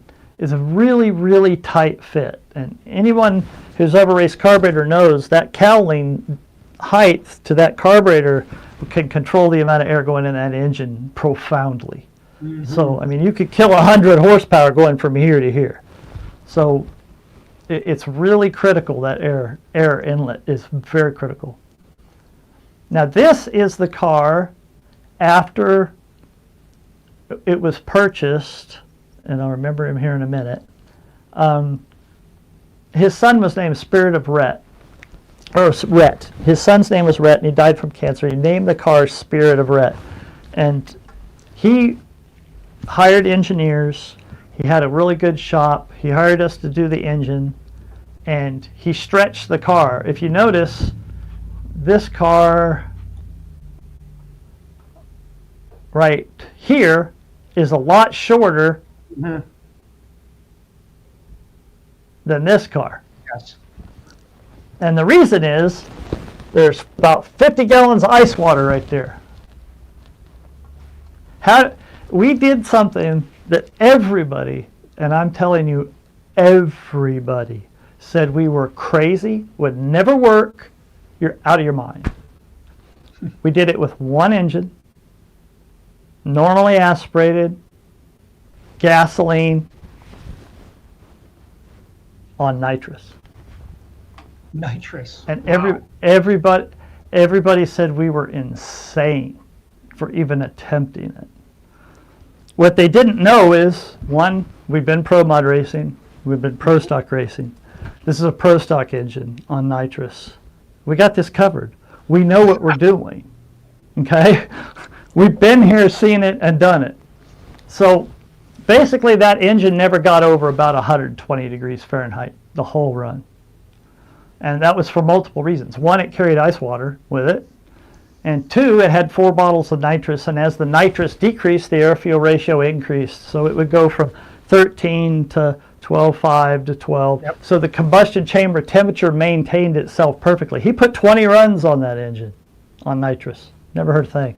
It looked beautiful. What was the water for? What did it do? What did it cool? It cooled the heads and the block. It cooled the engine. Okay. We had to keep the temperatures down because, you know, everybody ices engines and everybody cools their engines before a run. But why is that? Well, the density, you know. To put it simply, if you go on the internet and you look up the Carnot engine, which is basically the physical limits of energy in and energy out at 100% efficiency. If you study the Carnot engine, you will realize that an engine's power is a difference in heat. So if you have a larger differential in heat, if the engine is colder than the combustion chamber temperature and you cool the engine down, the engine will produce more power. Okay, that's one thing. Two, if you maintain combustion chamber temperature at a certain point, you can shove a lot of nitrous and fuel in there and not detonate. But once that chamber temperature reaches a certain point, it's all over. The engine's gone. So you have to keep that temp down. And that's why we did that. When this car went 414 miles an hour, it shocked a lot of people. I mean, really including me. I mean, I thought I'd barely break 400, but... And the car had a lot of advantages that were built in to it, and not really by design. It was just that way. It was built square instead of round. So when it tried to present itself or get crazy and get loose on the racetrack, it would present a side, and the air would just push it straight again. So that was an advantage. The other, I got to say that this car, the original car. And this is going to blow you away. That car right there, you see right here it says Howard Nafsker. Yep. The chassis. You guys ain't ready for this. This car was built by a farmer who never built a race car in his life in his barn. What? Farmer. Wow. Yep. And it went out there and annihilated world records. Annihilated them. Now, this car right here is really massively re-engineered from the first one. Okay, he had two engineers working on this thing, so that they re-engineered that car quite radically to do what it did. But NASCAR did an ungodly job, good job for never building anything in his life. Hell yeah. The thing went out there, yeah, with a good engine. The thing set like 6 records. I mean, we even shoved 5% nitro down its throat and set another record. And I forget how many records the thing has set, but that team was so awesome. And again, I'm nothing without a team. I'm just one part, okay? I'm the induction part, and then you got the chassis part. And there's so much that has to come together. It's, you know, this is kind of like a fairy tale. I mean, this stuff just doesn't happen that often. And that's why I look back on this and I just shake my head. It's like, damn. I mean, when everything goes right, everything goes right. And this doesn't happen but maybe 2 or 3 times in a lifetime. And there's the, is that the records? Yeah. That's a certificate of. This is the air scoop. Now, the air scoop I knew was going to be extremely critical. And you have to, I have all the math. I could go over that in some videos too. Sizing air scoops for speed. And this was my original drawing. And the opening is 3 inches in diameter. At 350 miles an hour, that's enough to more than feed that engine. 3-inch circle. No kidding. That's all. Yep. Yeah. Now see, he hit the nitrous at 380. Yeah, that engine was spinning 9,400 when he shifted back down to like 7,800 and then hit the nitrous. That's awesome, man.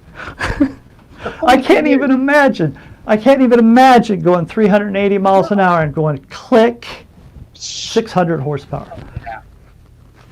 Someone had mentioned Dean Stevenson. He's on all over the place. I think he's an engineer or something. I really didn't even know what he does, but he seems to know what he's talking about. But one of the things he mentioned here, and you had talked about it just right now, we always think nitrous, it's a shot, boom, you only get it for X amount of seconds. But this is almost, he said steady state, which kind of makes sense. That thing is going, I don't know how long it runs that spray, 4 bottles, how long that lasts. But your camera's out, but you can hear me talking. But it almost seems like that wet flow bench gave you the information to allow you to run that helped long. You see that what helped. I'm saying? Yes, yeah, that helped. A year and a half most definitely. Use of that extrapolates out to that record. Amazing. And you know, when you approach something like that, when a team comes to you and says, we're going to go 400 miles and set the world record, you're like, yep. Sure. You know, it's like, damn, can I do this? I mean, that's all self-doubt's what that is. That's going home and thinking, damn, can I do this? I didn't think I could do it. I never thought it was going to work. Come on, please. I mean, I'm not so boastful to think, oh yeah, shit, 1 engine? They had to have 2 supercharged Hemis on 5% nitro to do it. We can do it with 1 engine at no. I was more looking at it like, I wonder how fast we could go. And then when it went out there and went on its first maiden voyage, it went for 385. I was like, damn, he didn't even hit the nitrous. This thing might work. And there's another form of racing I got involved in, and that's air racing. And I had a lot of fun.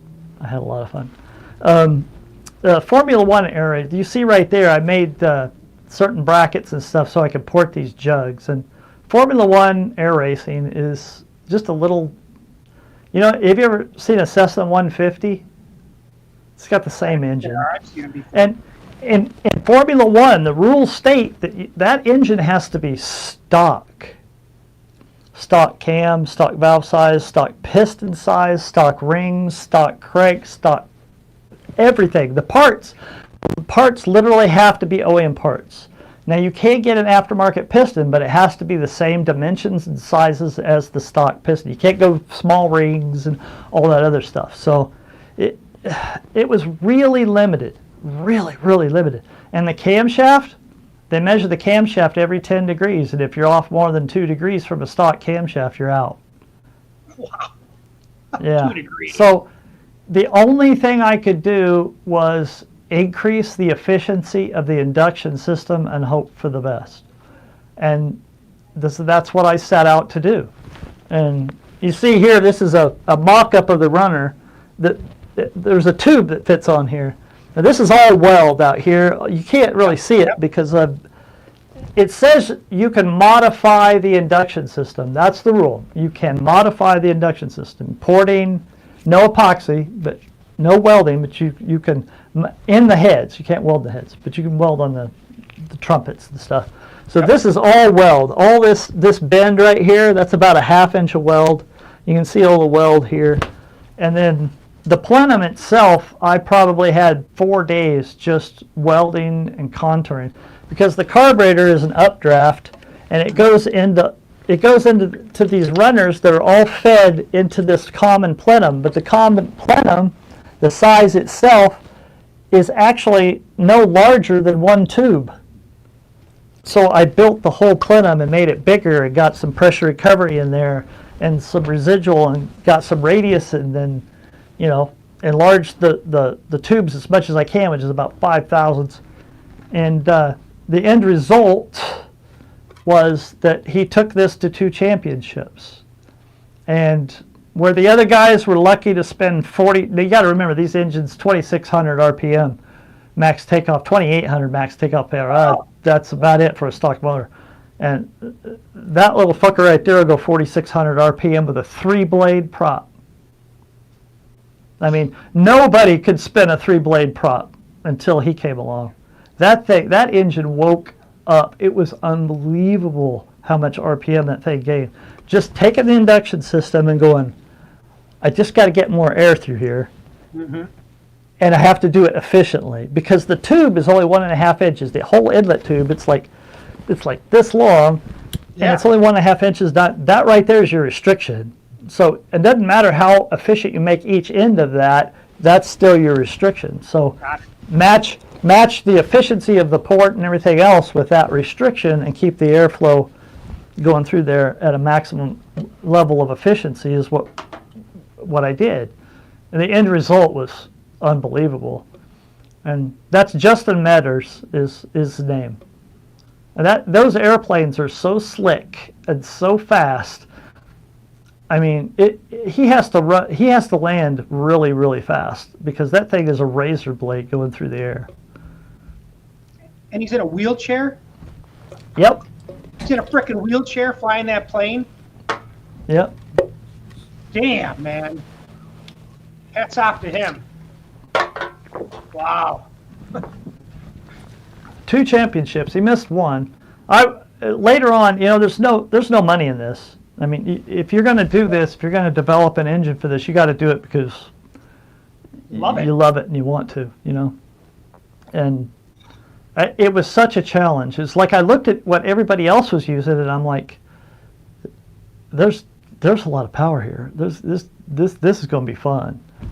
And with the stock cam, I'm looking at the stock valve springs. I'm looking at the stock rate and trying to wind this thing up with stock parts. And you got to run stock valve springs. So I was like, crap. Afterwards, they let that go, and you could get an aftermarket valve. But there was no valve spring on the market with the proper rate. There was nothing even close. I mean, I tried some really wacky shit that didn't work out at all. And I ended up just shimming the stock springs max lift coil bind and just letting it bounce off the coils, you know. And truck and tractor pulling, I've done a lot of induction systems for truck, a lot. And even at BES, they do a lot of truck and tractor pull engines.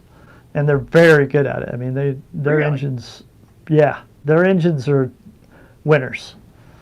And this out of the blue, this guy, that's a 400 cubic inch pro stock class. Basically, you know, 400 cubic inches, wind it as high as you can, as high as you want to. That's the rule, 400 cubic inches. That's what you're limited to. Small block or big block. Well, there were some guys that tried to run a 400 cubic inch big block.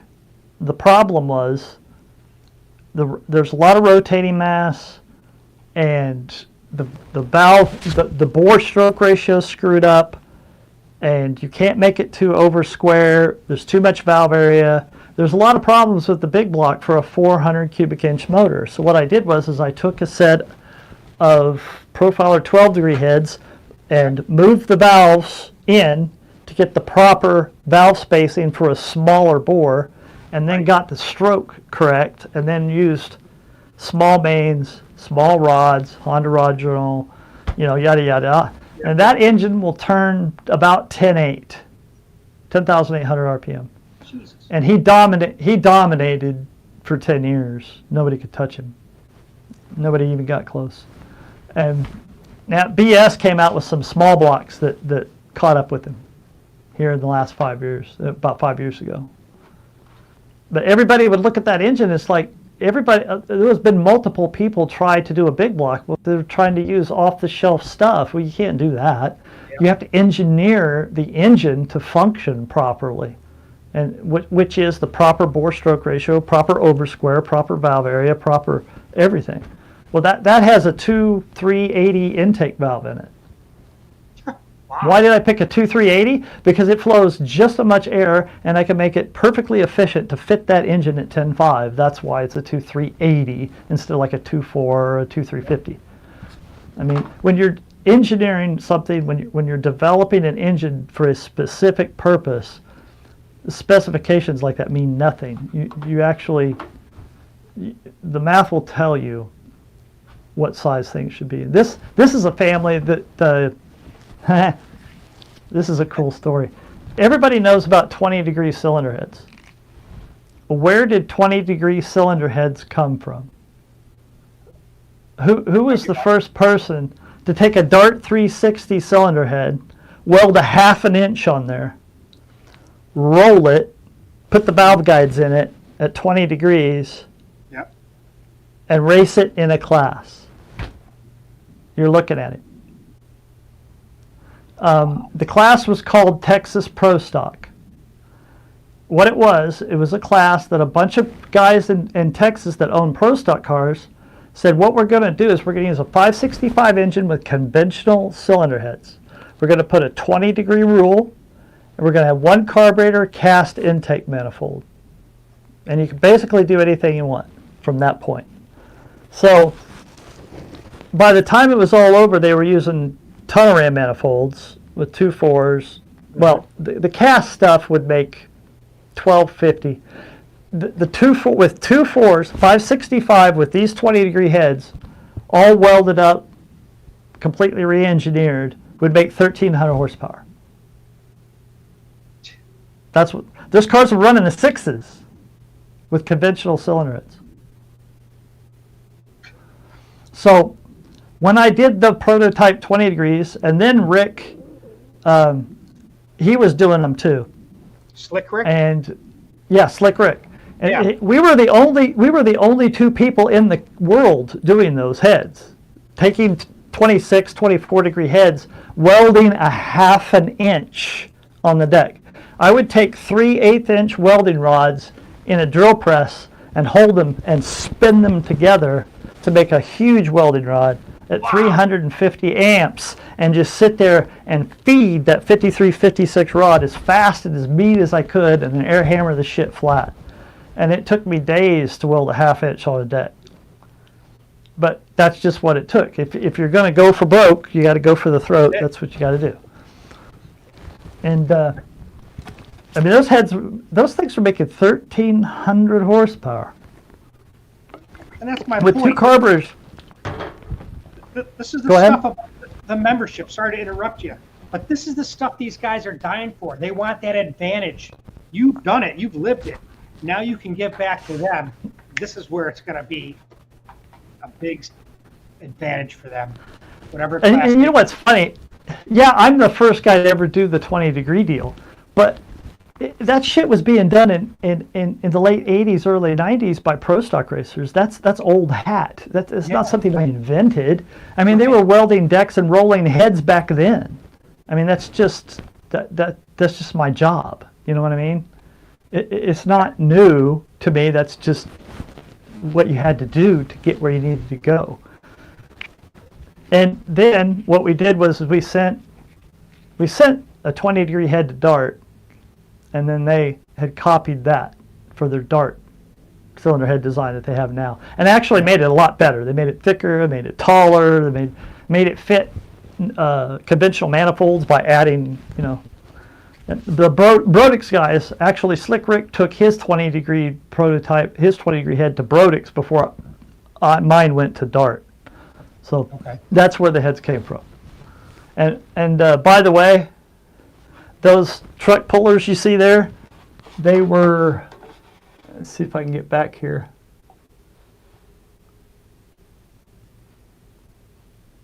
I love seeing that. I don't know if that's those trumpets. Yeah, these were the second people to ever have 20-degree cylinder heads. And they dominated truck pulling for a decade. This is a whole family. They would always take first, second, third, fourth, and fifth. They completely dominated it. Nobody could even come close to these guys. Because, I mean, every one of these engines, I mean, back then, when was this? Shoot, 2010. It was 2005 to 2010. They dominated with these things. And they turned 9,600 back then.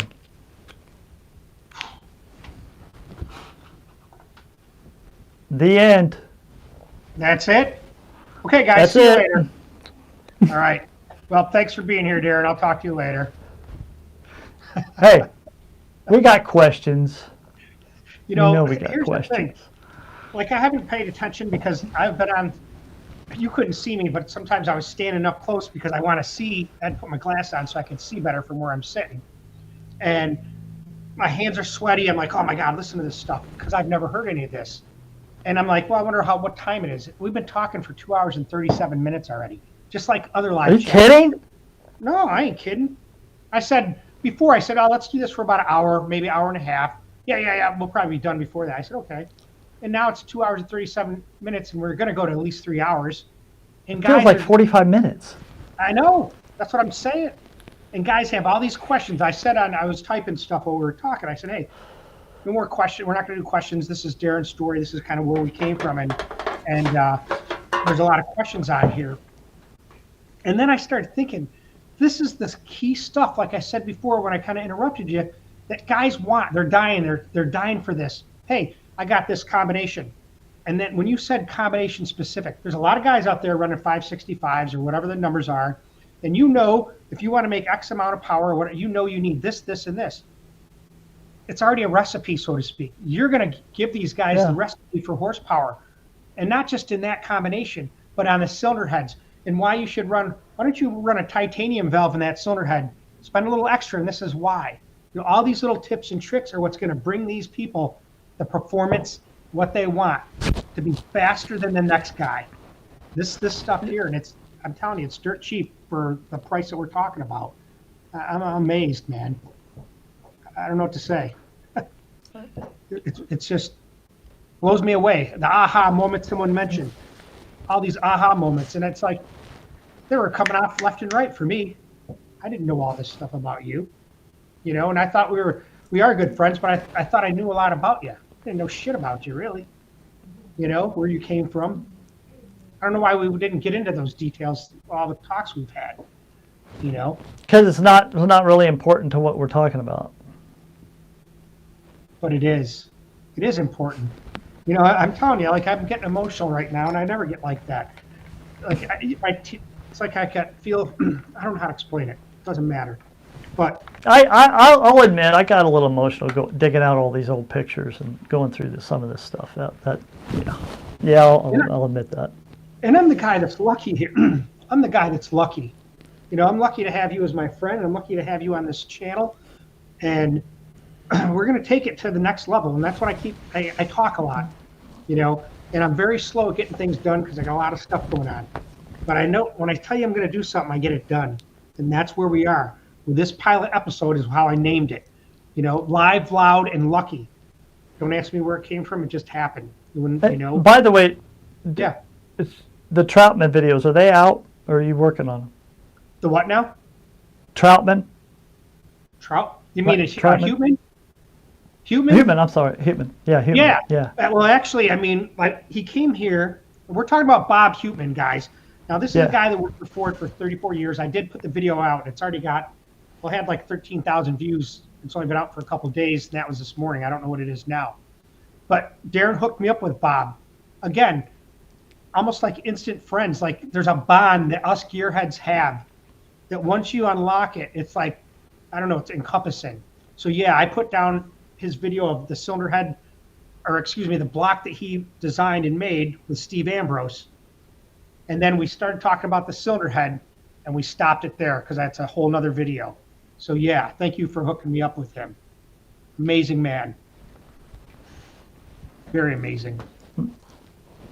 I see someone here that says, we took a high velocity deep dive, DBG, and we really did.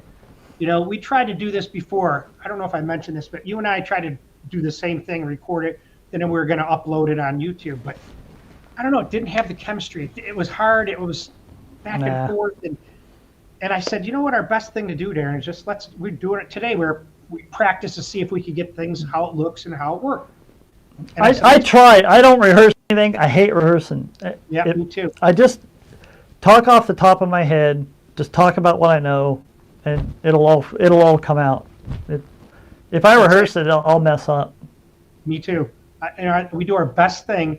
I work the best, like you said, under pressure. I got to have the screw against me, and then I just excel and I get things done. I've always done my best work when I'm under the 8 ball and under the gun. You know, it's just I don't know what it is.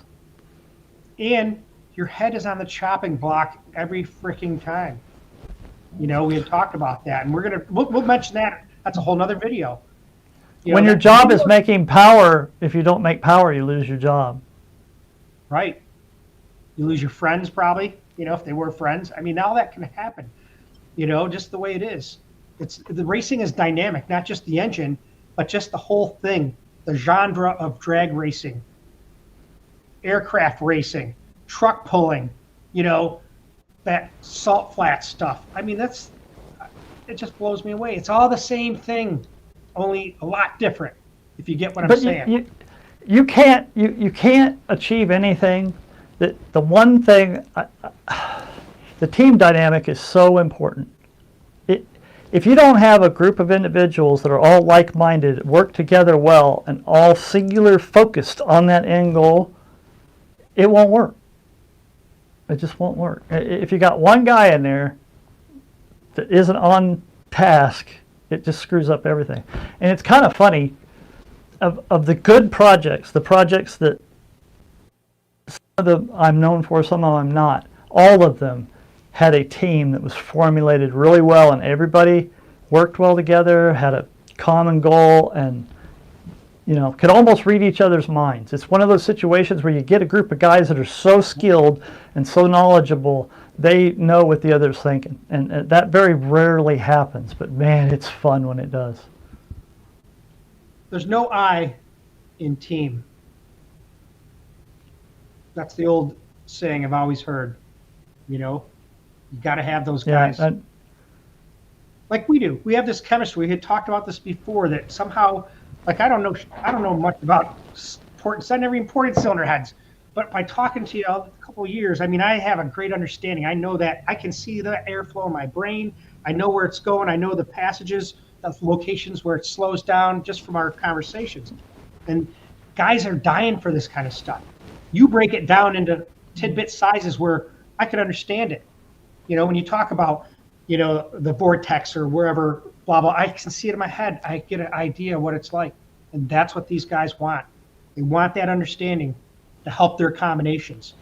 You know, I don't know of an instance nowadays where a young man could actually go out and learn what I learned the way I learned it. It doesn't exist. It's not going to exist. Those days are gone, like you said. Right now, I think we're on the tail end of all this. We may have, you know, Warren Johnson, we were talking yesterday, and I said, I think we probably got about 10 more years of this before they outlaw or whatever. You know, probably about that. Who knows? I mean, guys can comment on here. Go ahead. Yeah, that's why I like this so much, is because we get to document for history Warren and all these other guys that have all this knowledge that's just going to go to waste if we don't document it. That's it. And that's what we're trying to do here, both you and I. We're documenting your legacy for your kids to see and for others to learn from. Mine for my kids too. You know, that's how I look at it. I love to talk about what I do because I love what I do. I mean, I'm weird, I know. I can go into a shop and grind for 8 hours and not look up. I'm just one of those guys that I just love to do it.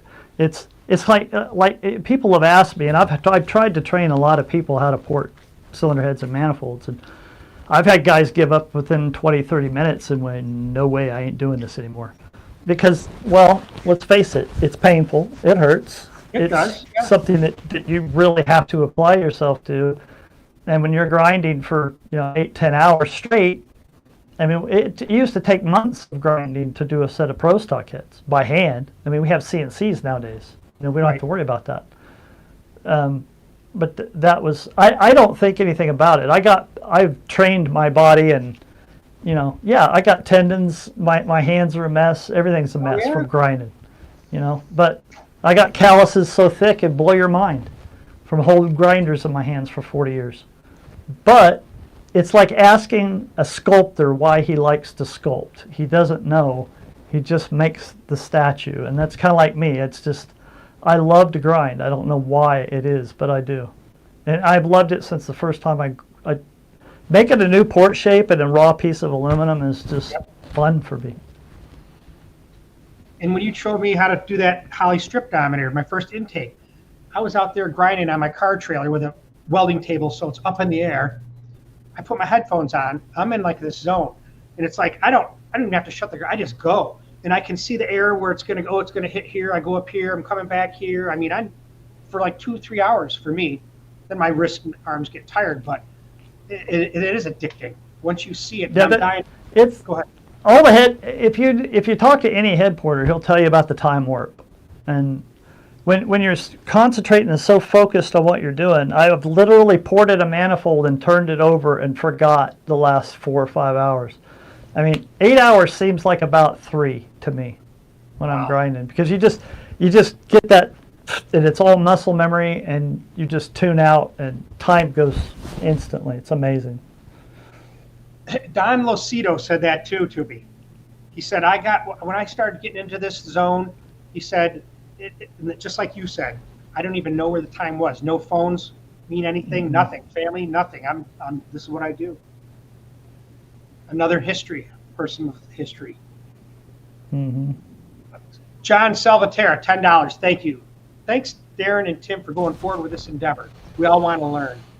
Like I say, knowledge is power. And we're busy. I'll tell you the truth though, I've been looking at the stuff, I've been trying to do the videos. I could actually quit work and do this for 12 hours a day and have more content than you'd believe. I have so many ideas and so many videos I haven't finished yet. And with you coming on and everybody else, it's like, it's actually my retirement thing. I'd rather just quit work now in the ER, doing all medicine, and just do this stuff. That's how much fun this is, learning this kind of thing, because I don't know. That's another reason we're doing this, is for all the guys that didn't get a chance to do it but want to know more than anything in the world. And I know that feeling. Believe me, I know that feeling of wanting to know something more than anything in the world. And working towards it. Yes. Agreed. Here's another comment here. Let's see. Michael Gray, I'm extremely grateful for you both. The information shared on this channel via Darren is beyond priceless. Michael, you are so right about that. And it's just going to get bigger because, remember, Darren's one man. There's a lot of guys out there that have different experience. And once we combine it, there ain't nothing. And I'm telling you, there ain't going to be nothing like this, like any channel. You know, I have, I think, 22,000 subscribers. And I see other guys got 50 and 100. I don't care about those numbers.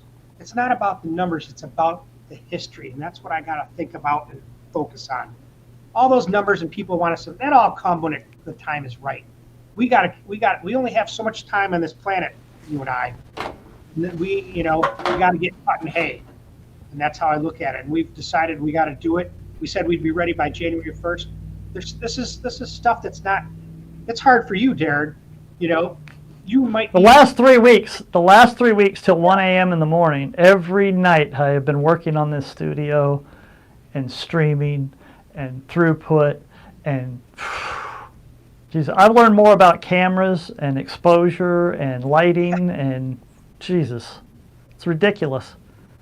But I didn't want to start off this channel at a low resolution and poor sound and everything else and then slowly build into it. It's just, I wanted to get that part over with.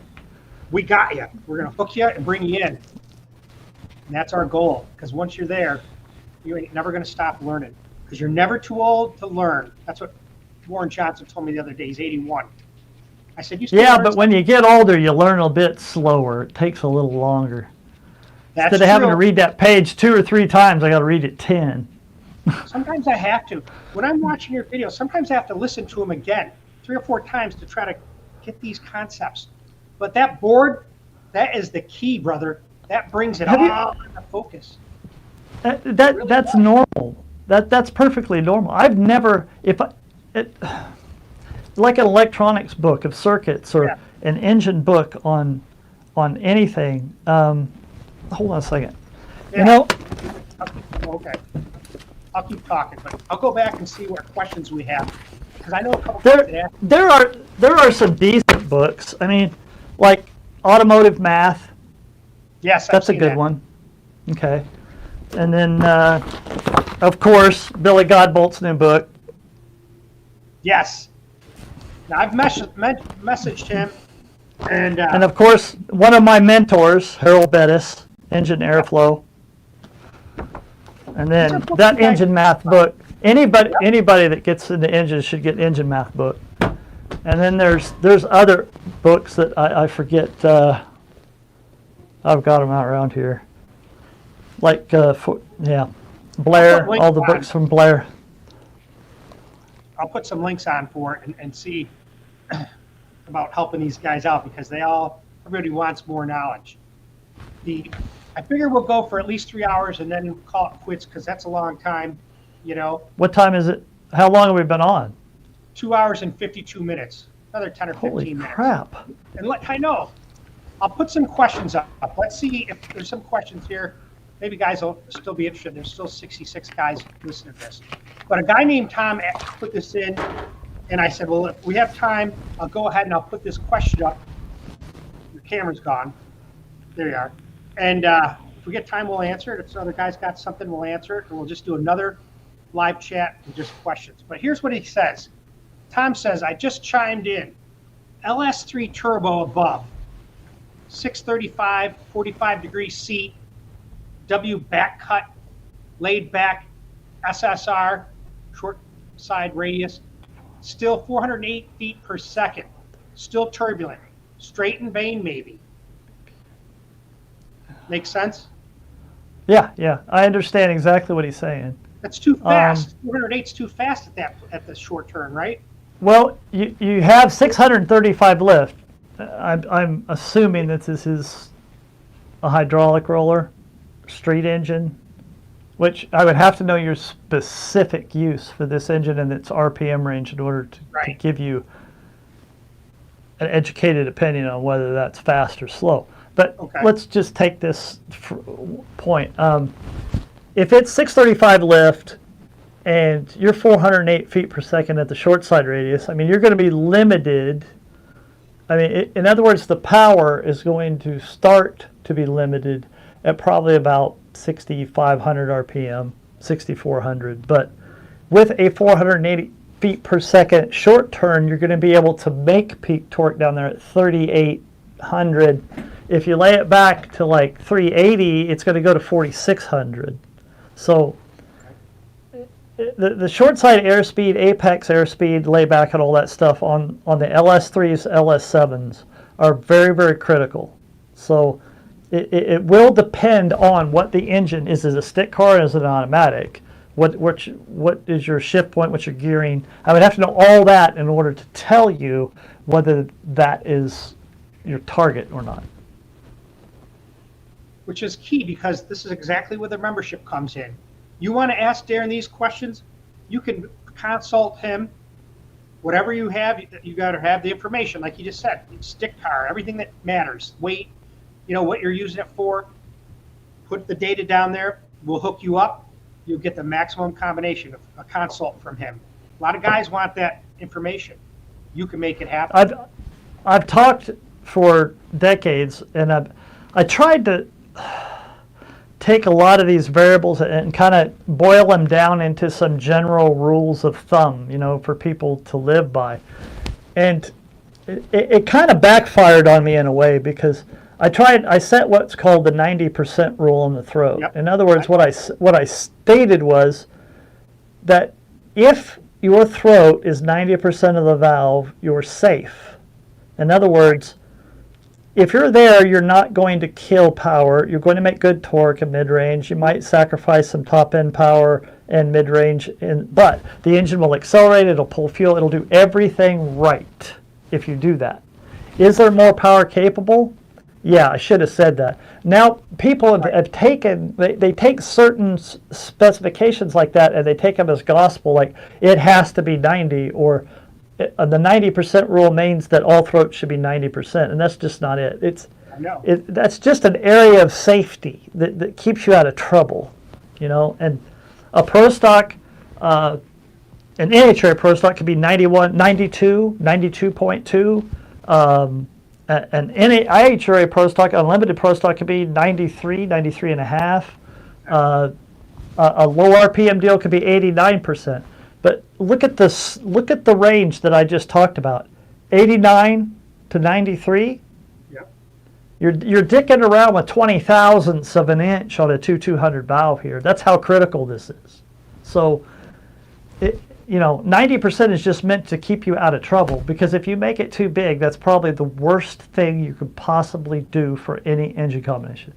When you kill that throat, you kill that Venturi, you kill everything in the system. It's just it's cascading effect. The engine doesn't want to accelerate or take a load or recover down low, and it doesn't want to do a lot of things that it should be able to do. But we'll break all that down, and that's why I want to talk about individual combinations from now on out. And I'm glad you said it, because these are recommendations. These are your experience. This is to keep you safe. This isn't the hard, fast rule that Darin Morgan said, if it's over 90, you're not going to have any power, you're going to lose. That's baloney. And that's what I'd like these guys to hear, whoever listens to this, that it isn't written in stone. Every engine is different. Every variable is different. And, I know for a fact, and this might not be what you think, but I know from a dyno, the Brodick 16-degree head, this particular combination wants 94%. That's where it makes its power, not 90. Now, it's just... I know why, too. And you probably know who I'm talking about, too, but we won't get into that. But see, my point is, and we had this once before, where someone had taken something out of context that you said. I remember it was like something about this cylinder head can't use nitrous or something about nitrous. Someone had taken a section of our video, copied it, put it on his webpage, or his channel, which he did a lot of other people's stuff. And which was totally, you called me up and said, what the F's going on with this? I said, I don't know. I never heard this. I investigated, found out, boom, took care of it, reported it, told them it was gone quick. But that's the thing. People take things out of context. Here's one thing. Let's take something out of context. This situation actually happened. Okay, let's just take the 90% rule. Well, this guy called me up. He says, well, they make better power at 93%. Every engine that I use these heads on, I put the throat at 93%, they make more power. Okay. And I said, okay, well, give me the dyno figures. Give me all the data you have on this, because that shouldn't happen. And if it is, then that's something new, and I need to find out and research it. Right. So he sent me all the data. Well, the problem is he had the upstream airspeed at the short side too high. And it was dumping. So he was actually utilizing airspeed upstream, which was causing a pressure dump and problems downstream, which showed him that he needed a 93% throat. But if he cured the short side, when he did cure the short side, and went back down to a 91.5% throat, he gained 60 horsepower. Okay, put that into context. He's dynoing this engine in this situation. He blows the throat out and sees more power. So to him, that bigger throat means more power. But only in that instance, and it was a Band-Aid.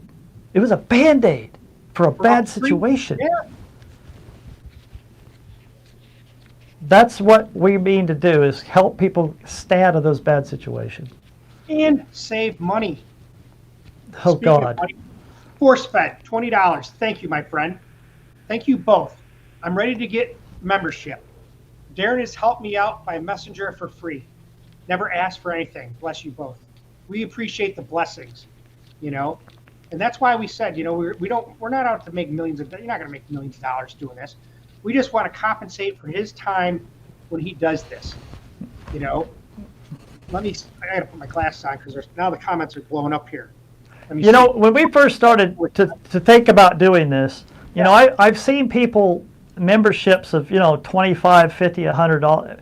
I think that's ridiculous. I just want, well, I want to get this information out to people, but I think if somebody could just charge a minimal amount, what did we decide? What, $15 a month or something like that?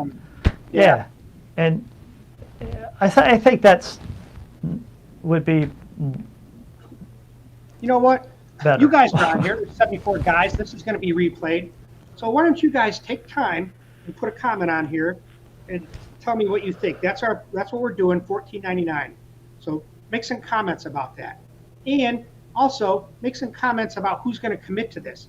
This gentleman right here, ForceFed, who I don't know, already wants to be a member. I have at least 20 or guys that email me, look, I want to be, where do I send money? And we're just in the formation. Put down on here that you want to be a member so we can kind of figure out what we got going on.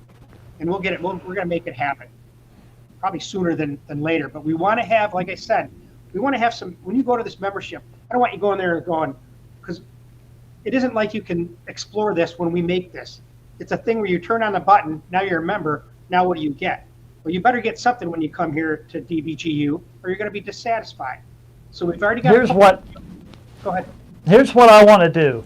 Yeah. I want to put out a video. Let's say anti-reversion plates, and then people are going to have a lot of questions. Okay, that will be the video that I do for the month, and for the rest of the month, I might do 1 or 2, I don't know, possibly more videos that answer people's questions. Okay, about what I had talked about, and I think that's what we're going to do. Okay. And I have a whole list of questions that people have been keeping track of, you know, that you can present or do however it works out, that we'll answer specific questions. I can't answer them all, but what I'll do is, if the same question is asked 4 times, well, that's a pretty pertinent question, and I obviously skipped over something, so we'll definitely cover that, something like that. Let me put this up. 454 high output Chevy. Great video, guys. Darren, SBC 315 comp engine with a 218 valve. What's the RPM limit? You want me to do math on the fly, don't you? 9,500.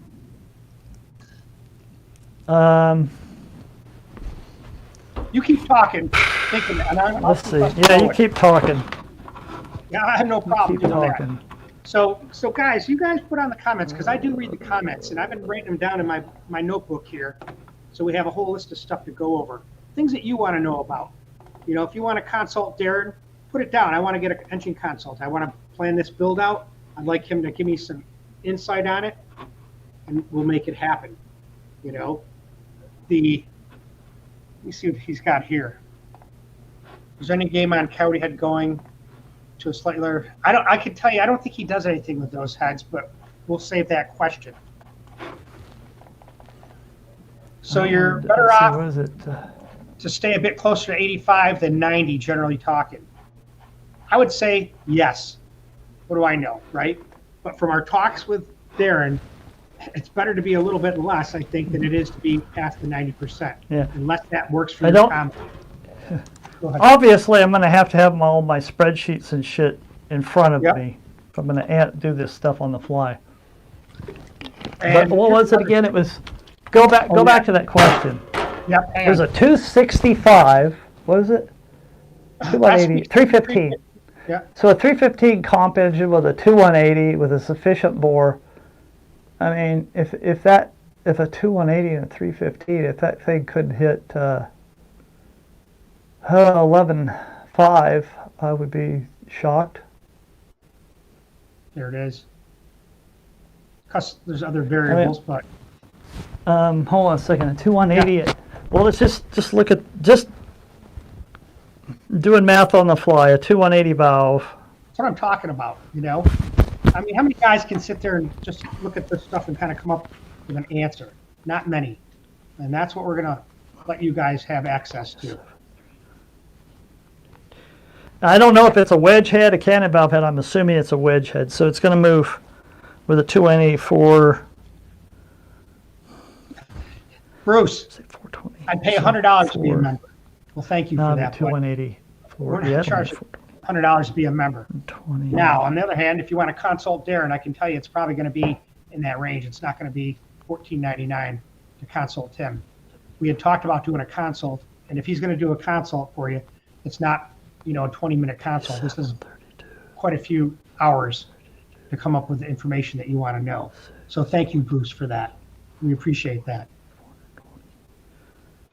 Harry's Taxi 2. Your membership fee sounds more than fair, and count me in when it starts. You're damn straight, Harry. You're there. John Bailey. $14.99 is fine and well worth it. We think so too.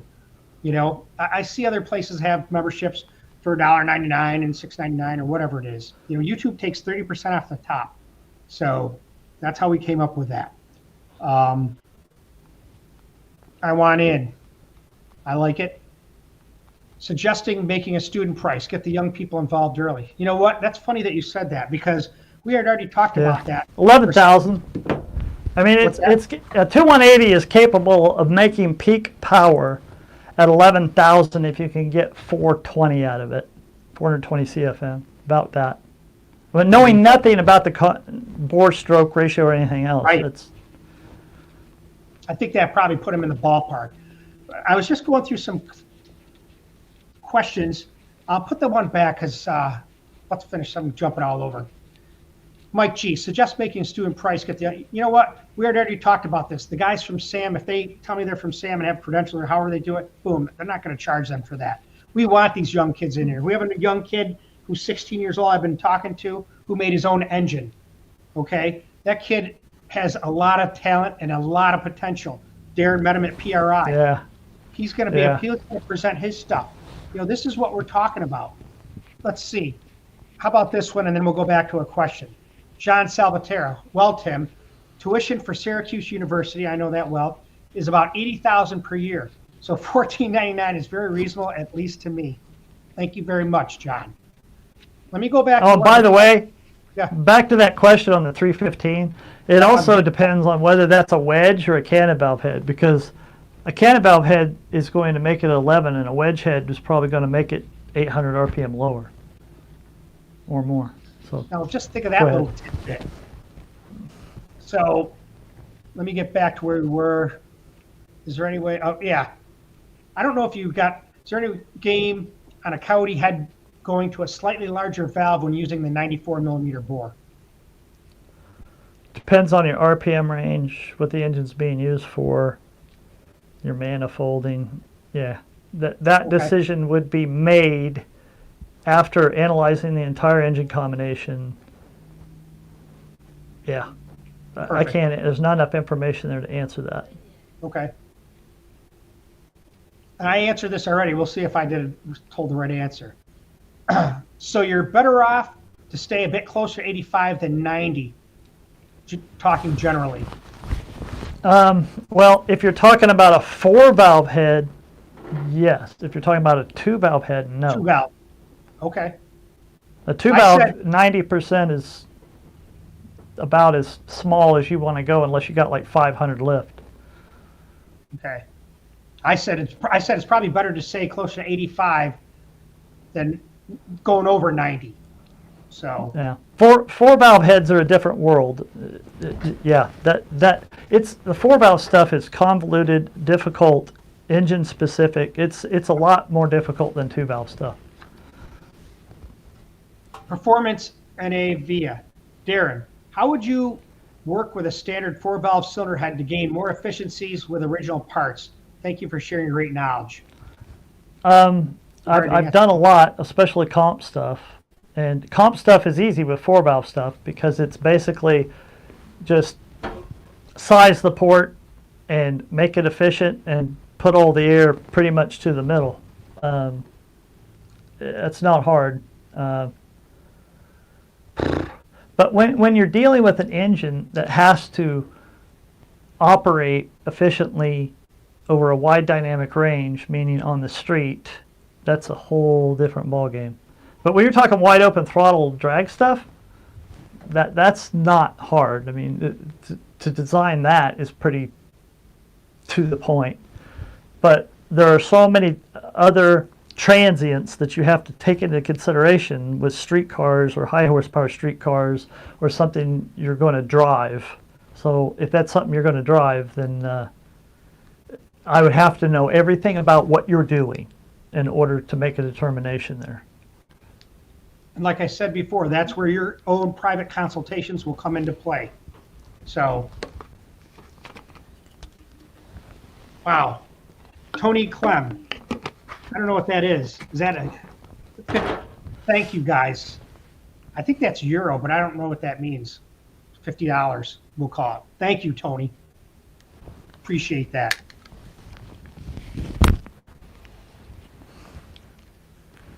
$14.99 is a great price, but I might suggest getting your pledges to pay you on Cash App or something so you don't get taxed 30%. Well, the issue is that's a possibility. What he's saying is instead of, I don't know how it really would work, but YouTube takes 30% of what we would charge. That's their fee. So he's saying if you paid with like Zillow or whatever, PayPal, you wouldn't have that.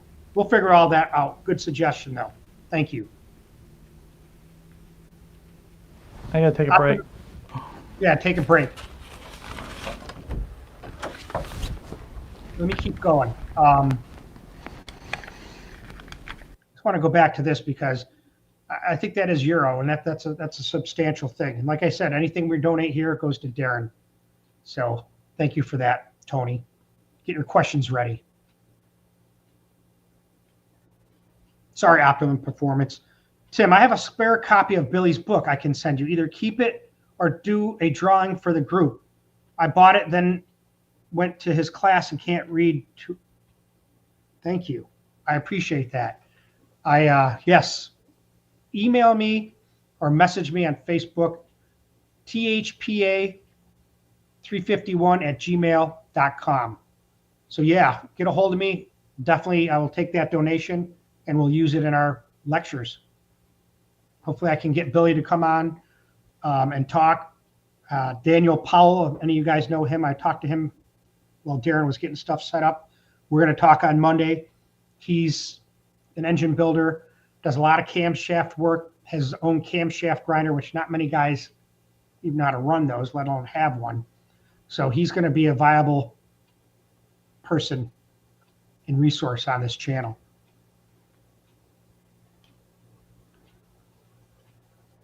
Okay, we'll get back to that one. I'll bring that back. Performance Navea. Thanks for sharing your wisdom. Thank you. The wisdom's not really mine. It's mostly Darren's, but thank you for that. He appreciates that. Now, Darren, this came back here. Small box Chevy 315 bow tie, 615, 395 CFM stroke, 2.94. Bow ties. That's that question. they were 395 CFM. I mean, 395 CFM should be a turn to be able to turn 10.5. Okay. I mean, 395. I was computing it with 420, but I didn't see because I didn't know the cylinder head. But that much CFM out of a bow tie is pretty damn efficient. Yeah. Two 900. That's. Ooh, I can go back. Do you want to see that? That's a small bore.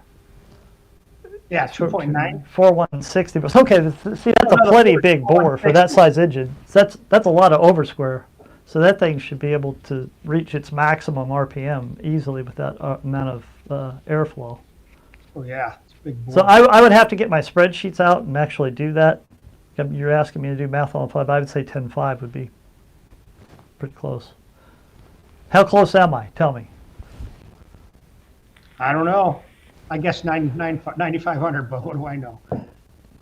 Mike G, that's $52.50 in U.S. money. Thank you, Tony Clem. It was euros. Oh, 50 euros is more than $50. Thank you. My batteries are going dead. I know. We've been talking 3 hours and 15 minutes. We'll wrap it up. I'm going to run by quick and just see if there's any other questions that I saw, because a lot of them were just comments about what we were doing. But, guys, I appreciate everybody being here. You know, if my wife is watching this, or my kids, thank you for giving me the time. You know, I've been doing this. We've been working on this since probably around 11:30. We said we're going to start working on things, and now it's 5:30 at night. So the whole Saturday was DragBoss Garage. Thank you, Darren, for taking time from your wife and family. I mean, I appreciate that. We'll do a whole lot more. Oh yeah, it's coming. We're going to turn it on. And it's going to be nonstop. So, all right, guys, we're going to end the stream. Like I said, knowledge is power, and you're always seeing and learning something new at DragBoss Garage University.